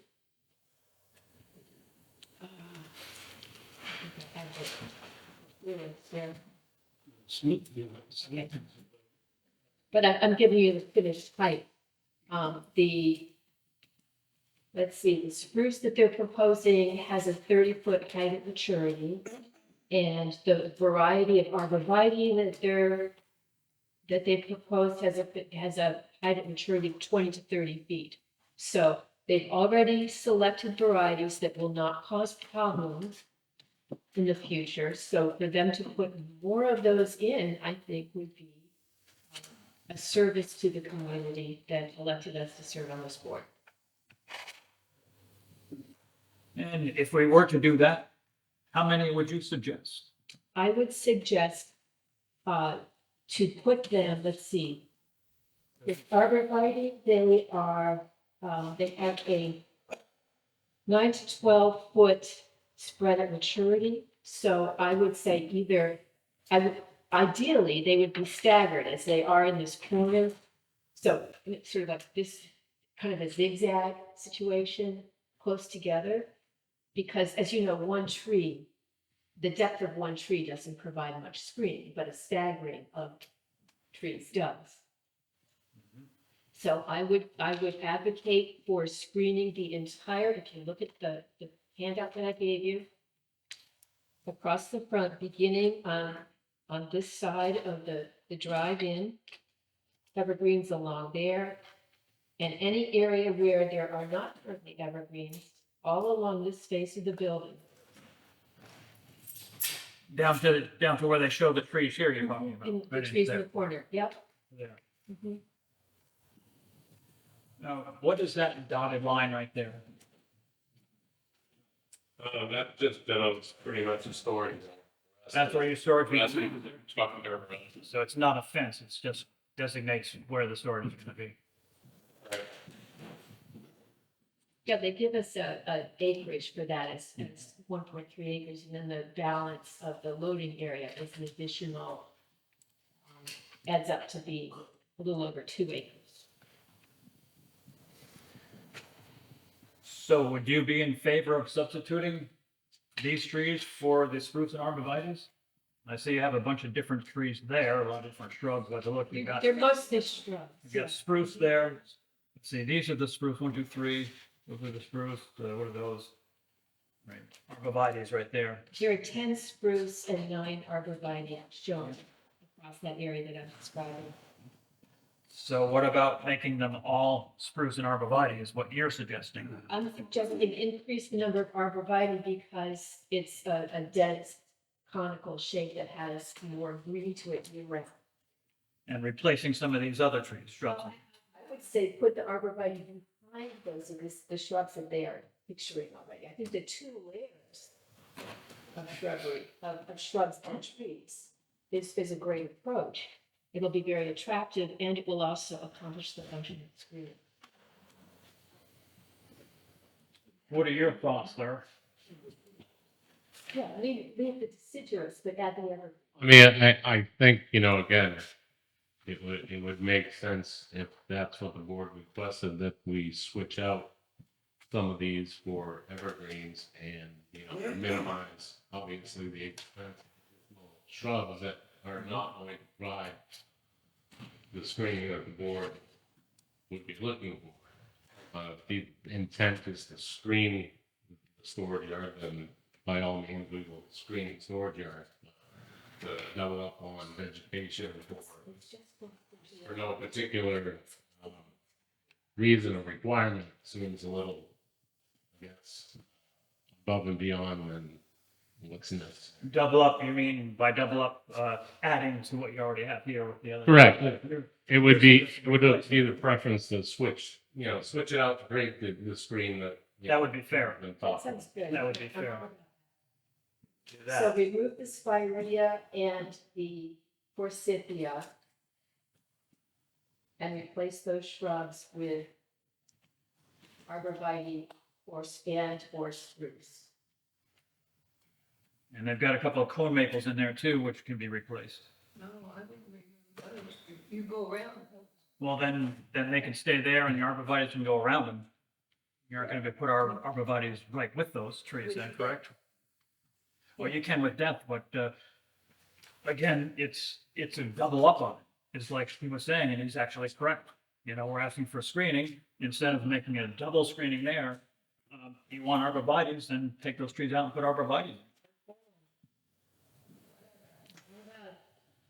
Yeah, if we're looking for kind of a staggered double row, I would suggest removing what's there and adding that double row to screening your request. You lost me there, removing what's there and adding a double row? Yeah, removing what's proposed and creating a staggered double row is what you're looking for. That would achieve the, so whatever trees are there and whatever shrubs are there that aren't deciduous, I would suggest replacing those with deciduous so that we're accomplishing what. And that the stagger. Correct. That probably would be a better idea, to give them more room for growth. What's the rest of the board think about that? Yes? Sure. Yes? No. Steve? I have a problem with removing the, I mentioned it before. Victoria, the maple. No, it's a shrubbery. Forsythia? Forsythia. And I think that at least in the springtime, it provides a nice color. And when spaced properly, they can grow and create a nice fencing. But in winter, they do something. Intent is screening here. I mean, the intent is not for pretty, like, normally it might be for, you know, beautification in the springtime and something like that. The intent here, or suggestion here anyways, is to screen that entire story here. The only thing that's gonna do it year round, I'm talking about. Only thing it'll do it is evergreen, like everybody. So that's why. That's, yeah, I do too. Michael, you agree with what? Not with Steve, never with Steve. No, I agree with, double screening, I think that's good. Remove that, move the existing growth into a double screening of the arborvitae's and just arborvitae's then, not the spruce? Talking The about, mix is good, the arborvitae's guarantee green wall. yeah. Spruce adds, as you know, spruce adds texture, it looks nice, so. Can stagger it up, Yeah. create some It different destroys then. elements. Okay, So it's not a straight screen of. so, It's not professional. yes. You think that staggering part of it Yeah, fits the yes, bill? I think he knows how to do it, make it so that we get. Jane, I agree. Richard? Okay. So, one other thing, where are we doing it? Are we doing it from, Victoria suggested to do it from, as you can see, the corner of this building here, and you can see that, and all the way down through there. Or the other thing is to do it right from the beginning of the storage area with this dotted line and all the way to there.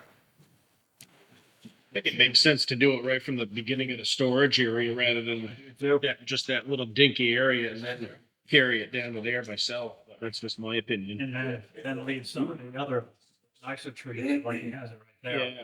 Actually, he has arborvitae's right there. So actually, he already has arborvitae's over there. Yep.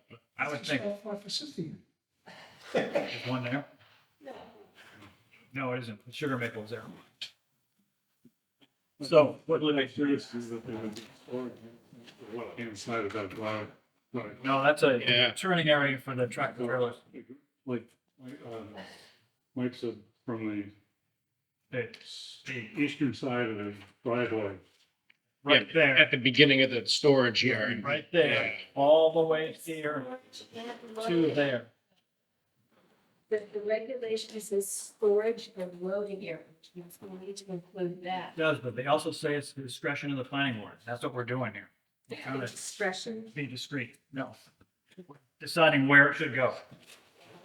So it's reasonable to put it from, I don't know, I guess you said, or you said from that corner of the driveway around from there to there. What we could do, again, would be to get some up in here, which then would minimize the view that way and just kind of leave those there, because again, the loading is mostly gonna happen, early morning before anything, and it's much further away. So I would suggest that we add some additional here to kind of block this as you're coming through to that area, because this in itself isn't really loading, it's a bay door. So we can leave those, maybe throw in one or two. I just don't want to get too close to the propane tanks. And where are they? Right here. Right in front there? Oh, okay. Yep. Yeah. We're also obviously that sounds- trying to deal with snow storage and having availability for that. So that sounds like a solution, doesn't it? Yep. It does, okay. You want to repeat it so that I can record it? So what it's gonna be is that there are gonna be arborvitae's and the spruce stagger row, I think you would call it, and stagger row from the east side of the driveway all the ways in front of the storage area and around the corner of that corner, which is again the east corner, and ending where the grasses are. And they're gonna be replacing the trees that are shown in there now. And shrubs. And shrubs, yeah, and shrubs. Okay, And then he's gonna add a few, to, right at the beginning of the driveway too, yes, yes. but then he said a couple more on the other side of the driveway too. West side. Yeah, we could add 2 additional spruce or something in that area. if that's- Yeah, you mentioned the propane tanks being there. Yep. But, As long as we spread them out. if you can fit them in, yeah, okay. A couple of spruce on the westerly side of that driveway then as well. And those aren't replacing any vegetation. The ones that are shown are gonna stay there, and these are in addition to it. Correct. Okay. All right, I think that's straightened out.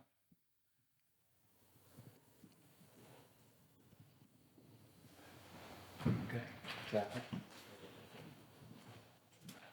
Yes, well, we talked about traffic here. Is the biggest one. But yeah, he mentioned the traffic in his presentation. Oh, I'm sorry. Yeah. And those figures you did, I think you said in your presentation that you gave those figures, you recalculated figures to the state, and the state had no problem with them, and they didn't trigger a traffic study because less than 100. Yeah, we didn't give them to him. I had a direct conversation with Frank, who issued the permit, from the district. And again, he wasn't concerned because we were nowhere close to the 100 trips in the peak hours. Okay. That would be the only thing that would cause concern for him. All right, then. It looks like that's ironed out. What else were we waiting for here? There are a number of permits you need to get. DES alteration of terrain permit, correct? Correct.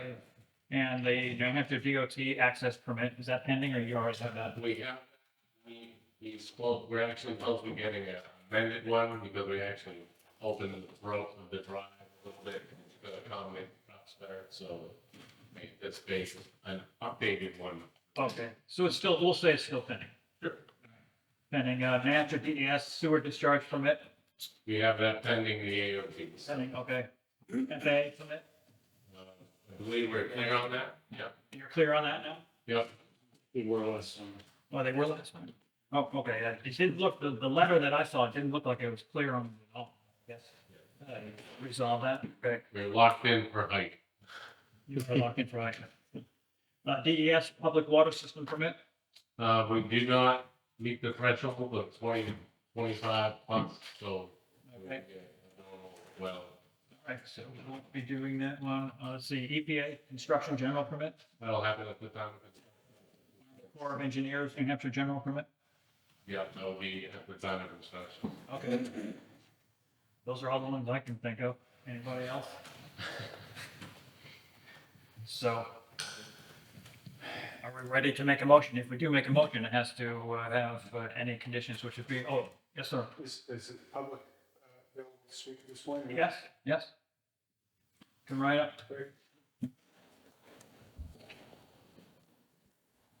This on, check. Not on.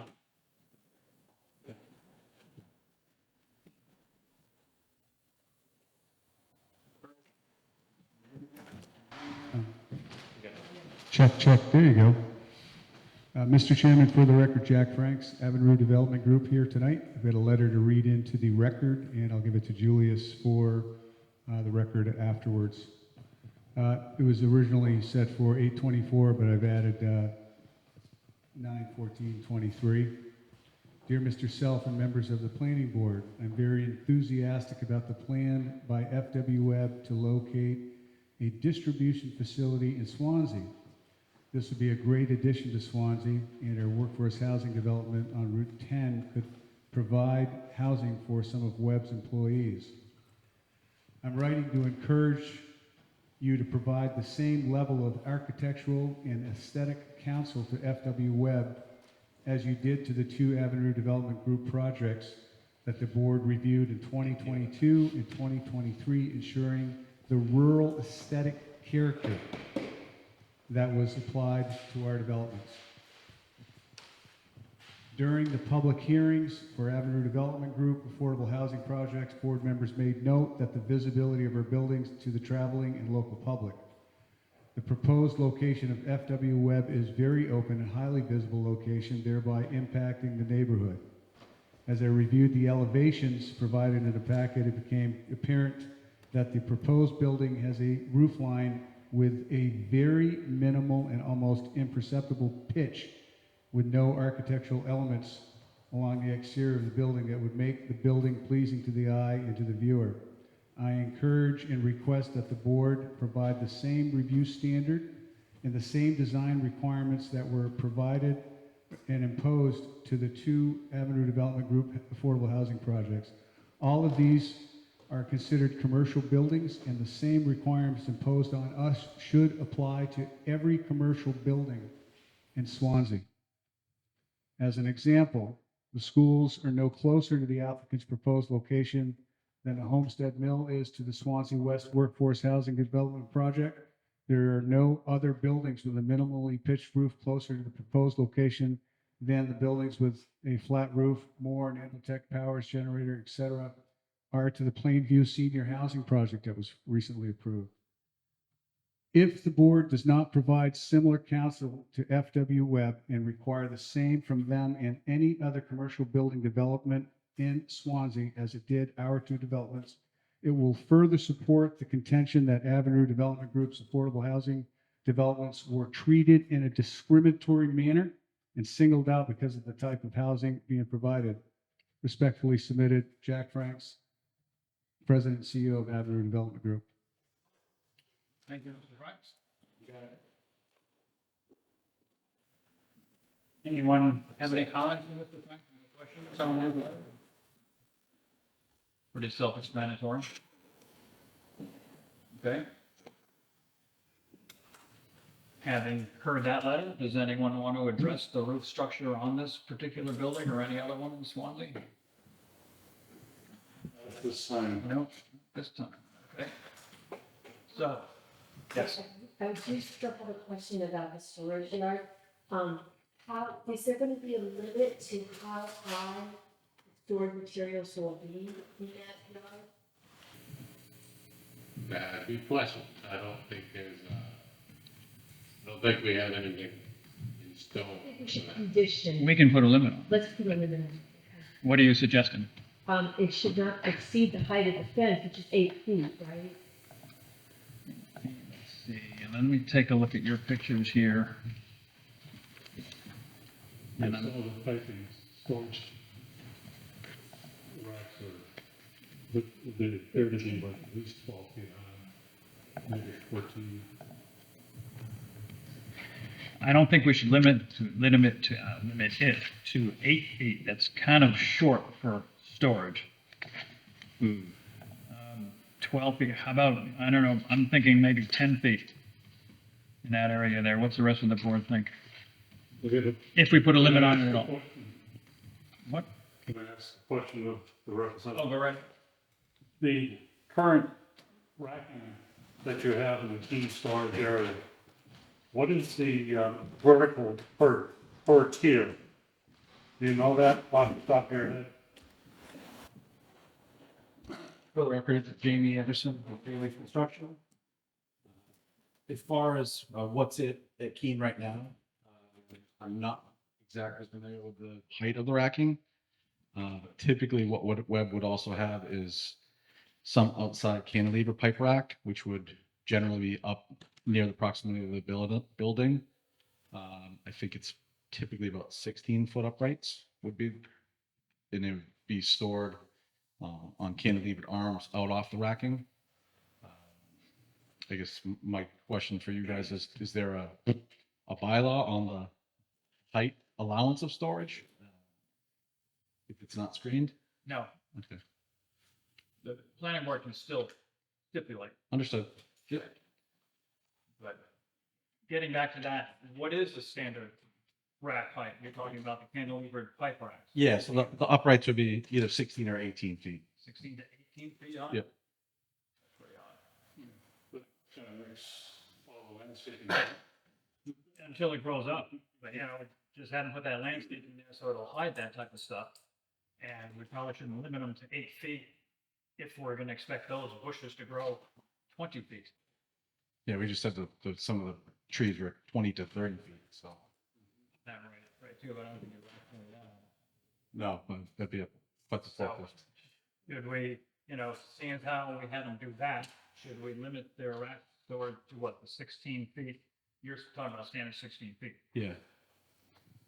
16-foot standard. Well, it's, like to see it shorter than that. 12 feet, 12 feet you're talking about, maybe? Let's see. Well, it's hard to judge if it appears like this, actually there isn't. It looks like this standard racking system. And I don't know if it's 3 foot vertical between glass members. Can you address that? I don't have a copy of all this. Looking at that, Stefan, what do you have for a question? So the double boundary of floor that surrounds the site, that's going up like towards the road. It's going to be against the building. It's going to be right there. Or not building, rather, against the storage area there. It's going to be right there. So this takes into consideration that everything is also like a foot pressure. That everything what? Is that like a foot pressure, if I understood that correctly? The storage area you're saying is lower than Than the road. the road. Yes, it is. So is that, that trees are being planted as well. I missed your point. Is that correct? The location where we propose the new, trees to be placed is also where Brandon was also lower as well. Well, it's going to be planted in a local. So 3 feet plus whatever that depression is, which I think it is the policy. Yeah, so hypothetically, this would sit a couple feet lower than that. You are, when you're turning this corner here, the road goes straight out, you're basically looking at the mobile. Just on my right here today, it's very dangerous to actually turn your head to be looking towards the storage yard, because you're coming in at a position like the mobile straight ahead. Well, some of this might be, I understand the intent. I just want to look at it from a practicality standpoint of when you're driving. Let's get back to the storage rack. Yeah, that racking that you're seeing in those photos is kind of a slide-in style. That's not typically what they'll do. Of course, that yard has been inundated. They've been looking for a new facility for years. So they're kind of limping along with what they can do there. I would hope that we could try to get something closer to 16 feet in height. What could you get by with? 16 would be great. What could you get by with? Not like 12 go feet? any lower than 12. 12 would be. 12 to 14. Yes, that'd be. That area. Yep. 12 is a 3 layers. Yeah, they're generally 30 inches. To your point, sorry, I didn't answer your initial question. They're generally 3 feet to 30 inches separation. So And you have a much larger storage area capacity. yes, Here, so it doesn't have to be 16 feet, doesn't have to be 14 feet. Yeah. Yeah. sure. Steve, What would the, I would say being stored, how much higher would they be than the racks? how much higher would what be? What do you mean? I'm storing something. This is the rack. Uh-huh. Would I store this side? Or, right, rack would be the maximum of what I'm storing. So your question is, I think what I understand is if it's a 16-foot rack, are you stacking to the full height and potential? Is that what you're? I don't know if that makes sense. But it's a thing and a half higher than the fence. If that's the top of the storage rack, how much higher would you be storing? I'd probably say that's a 6-foot fence, and I don't think that they're going to be stacking tanks that high. That's probably Well, you see out of the the. fence, so So if the limit was, hypothetically, if the limit was 14 feet, then the upright of the post would be 14 feet, so that the arm, highest arm would be roughly 12 feet, so that it could store 2 feet higher than that 12-foot arm. So Why don't you see if you can get by with the 14 feet? You said it's 14 feet, that's the top of the post, rack would be a bit lower. Yep. And if you and can't get by, you can always come back to the planning board and say, well, look, this isn't working, what can you do? I'm just gonna either we'll say nothing, or we'll work with you, one or the other. Very fair.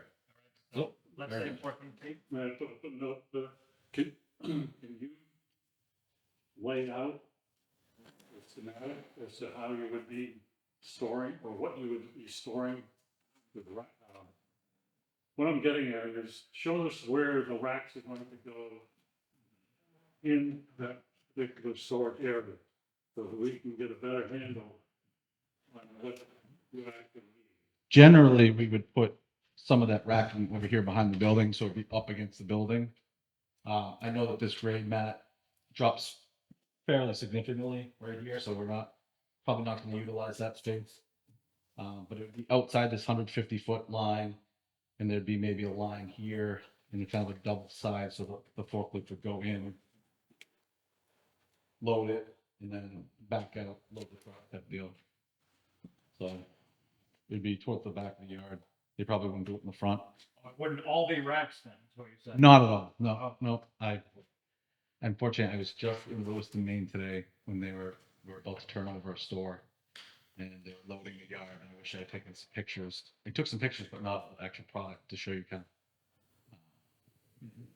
So are you saying that part of the storage area is going to be on the back side of the mezzanine warehouse to the, I guess it's to the north of the parking area, the parking aisles that are shown there? That's what he said. I mean, we haven't fully done the yard layout yet, but normally it would be on pads in the back of the building, so that aesthetically it's. Okay, I didn't understand that was, I thought that this whole warehouse section would, all the materials would be stored undercover on the building side, and the storage yard would be where things were stored outside. Yeah, it's anything that could live outside. Those oil tanks that you saw in the photos, propane tanks, rooftop units, PVC pipe, I'm confused. soil pipe.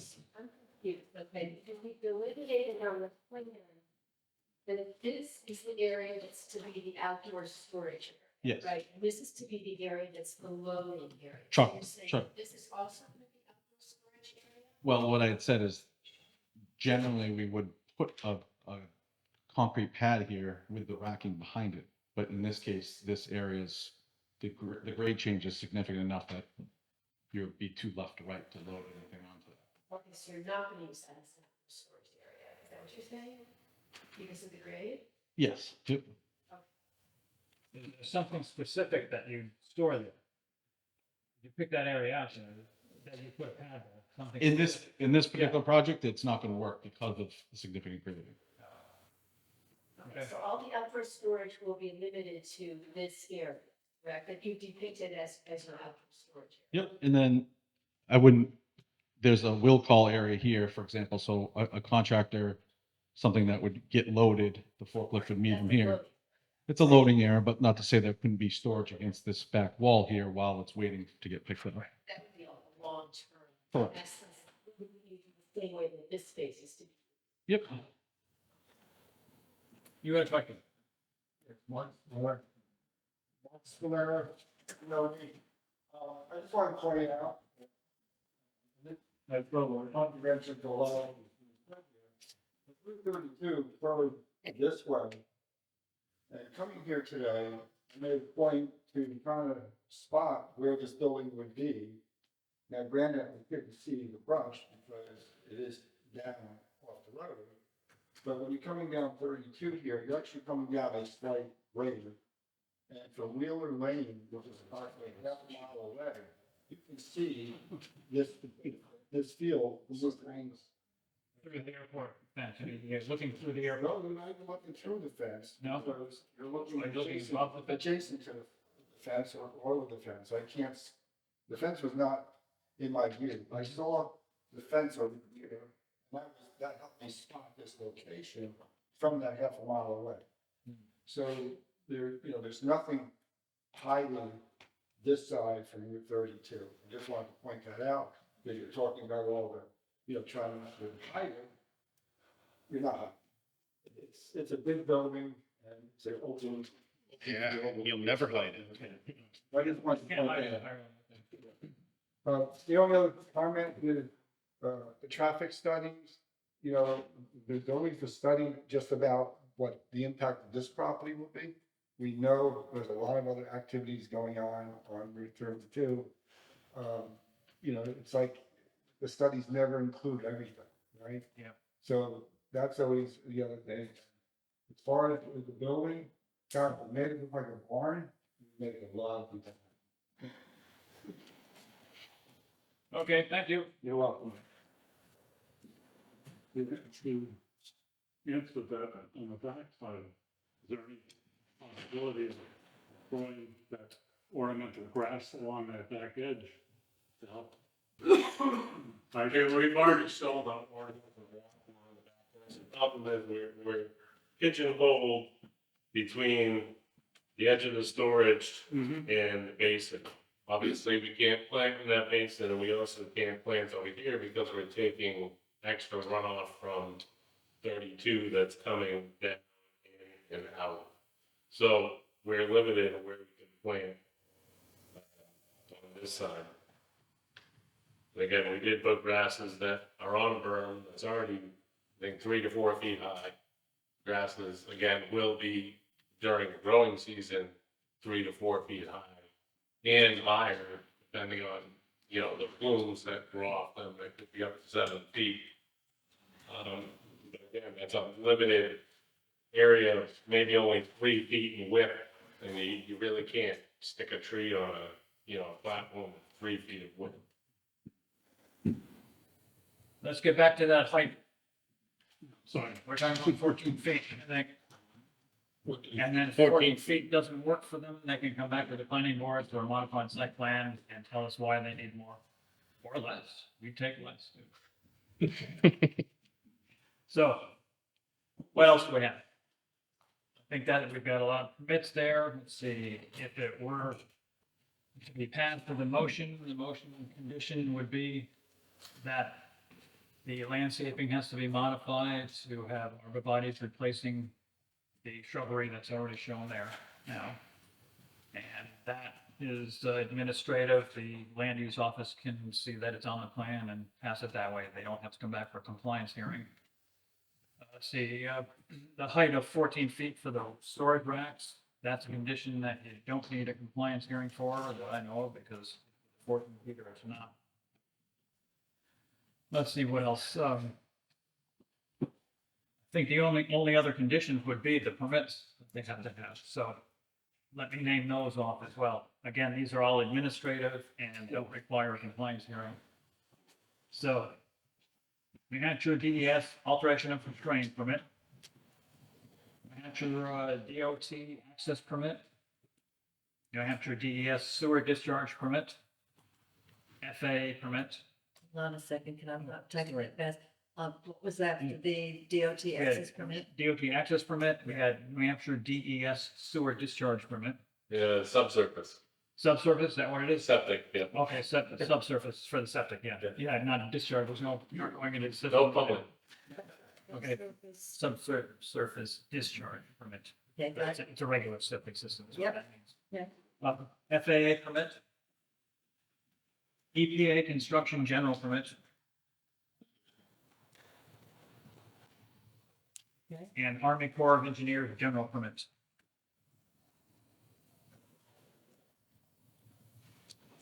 We haven't addressed landscaping through screening the dumpster.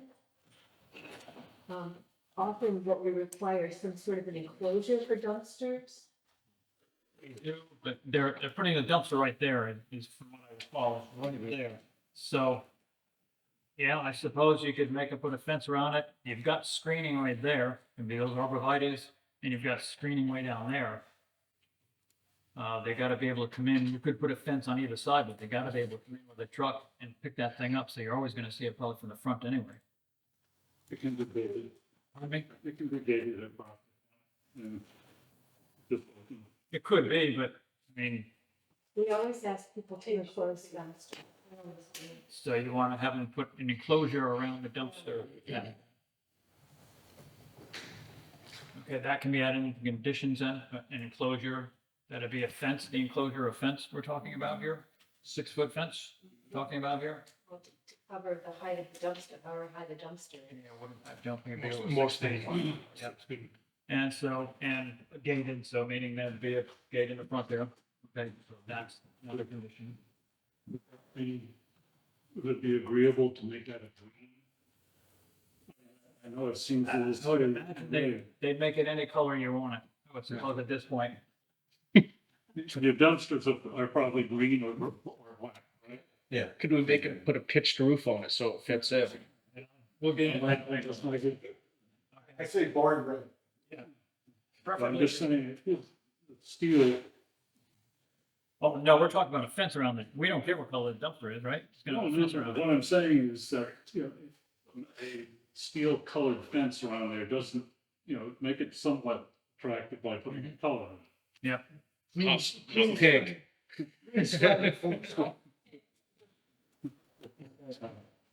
I'm not trying to be absurd. Green slatted fence. Most of my city around town are green.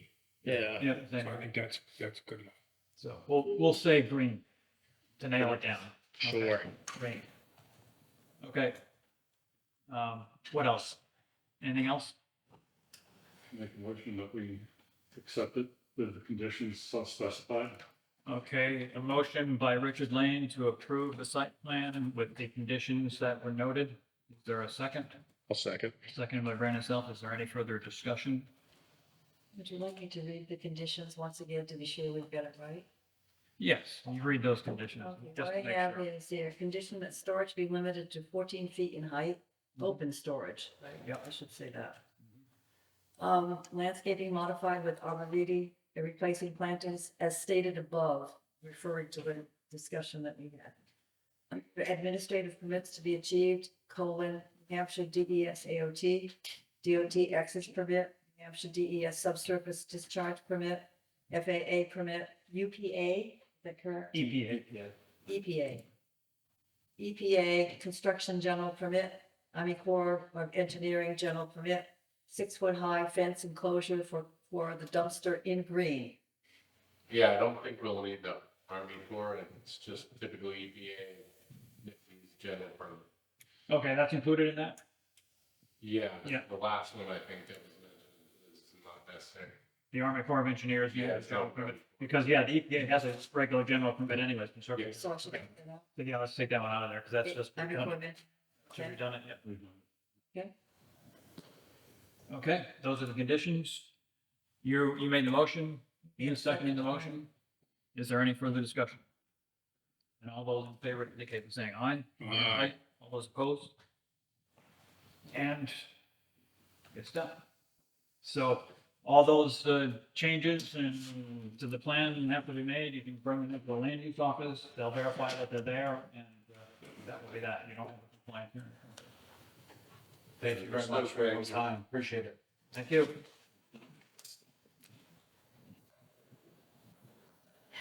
I think we have a few small items on the left. There it is.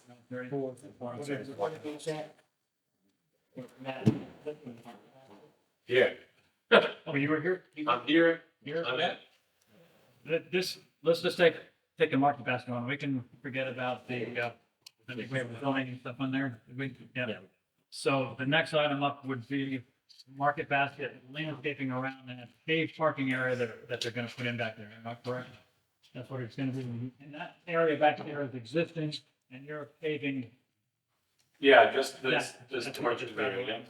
It's currently all around. And landscaping there. Yeah, that part of it is already in, correct? What's that? The landscaping by the building. This stuff here, yes. No. I mean, right, I think. Oh, yes, yes. So this is what you're proposing right here? This?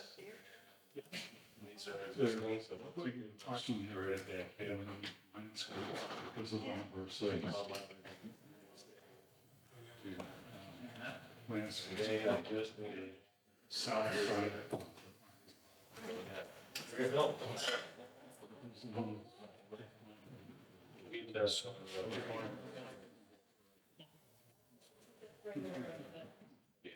This, Yes. So that's what they've brought, that plan they've brought in shows the perimeter of the parking there. Now, that's existing parking, and there's a gray area there as to whether the planning board actually can make and put in a bunch of those trees there, since it's parking already. All they're doing is paving it. And for our regulations, they don't really even have to come in for that. It's just paving an existing parking area. And it has landscaping there. So I would suggest that it's up to them, yeah, if they want to put that, make it to whatever it's gotta be there, like he's got it all shown on like, some of them are there, some of them are not there. That's fine, but I don't know if the planning board can hold them to that. I would agree, just for the fact that it's already there. Yep. Already a parking lot, all they're doing is paving it. Okay, go ahead. How many parking spaces are there gonna be for the in there? None, the It's parking already spaces there. that are there, all they're doing is paving it. It's a parking area that's there. Well, it's not delineated. Right, it? Not in the gravel currently, no. No. So it was all previously approved, originally. That's why it's gravel, to kind of hold that spot. And now it's gonna be pavement, which doesn't change anything for the impervious surface, because they're both considered the same. It doesn't change any drainage over there, that's fine. Right. So, see the plan? What do you think? As shown. It's fine with me, as shown. Great. So, then we need a motion. And do you have anything to say about it? I don't, Nothing at all. we're right here for your pleasure. Okay. Appreciate you coming in for that, too. So what for the motion that we approve it, or? The motion is to approve the landscaping plan as presented. No second. Motion by Michael York to approve the landscaping plan for Market Basket as presented, as second by Brennan Self. Is there any further discussion? All those in favor indicate by saying aye. Aye. All those opposed? Okay. thank you. Thank you, have a good evening.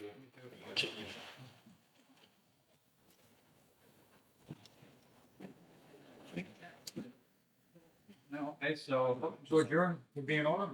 So, didn't notice anything, so go ahead. Okay. What, you got one thing? Do we need to address anything with Frank, so? No, we don't. We do not need to comment on that whatsoever. Can I swear about it after? You can have it for adjourn, so. I made a for adjourn. Motion for adjournment by Michael York, okay. seconded by who? I'll second. Second by Brandon Self. All those in favor, indicate by saying aye. Aye. All those opposed? What did you want? I was waiting, you're going through any village business district one. At this point, I'm sorry, I can't really too long, but yeah. Because you've done that little piece. We'll be having public hearings on it anyway. Right, I mean, yeah. So, do we like to do some swear?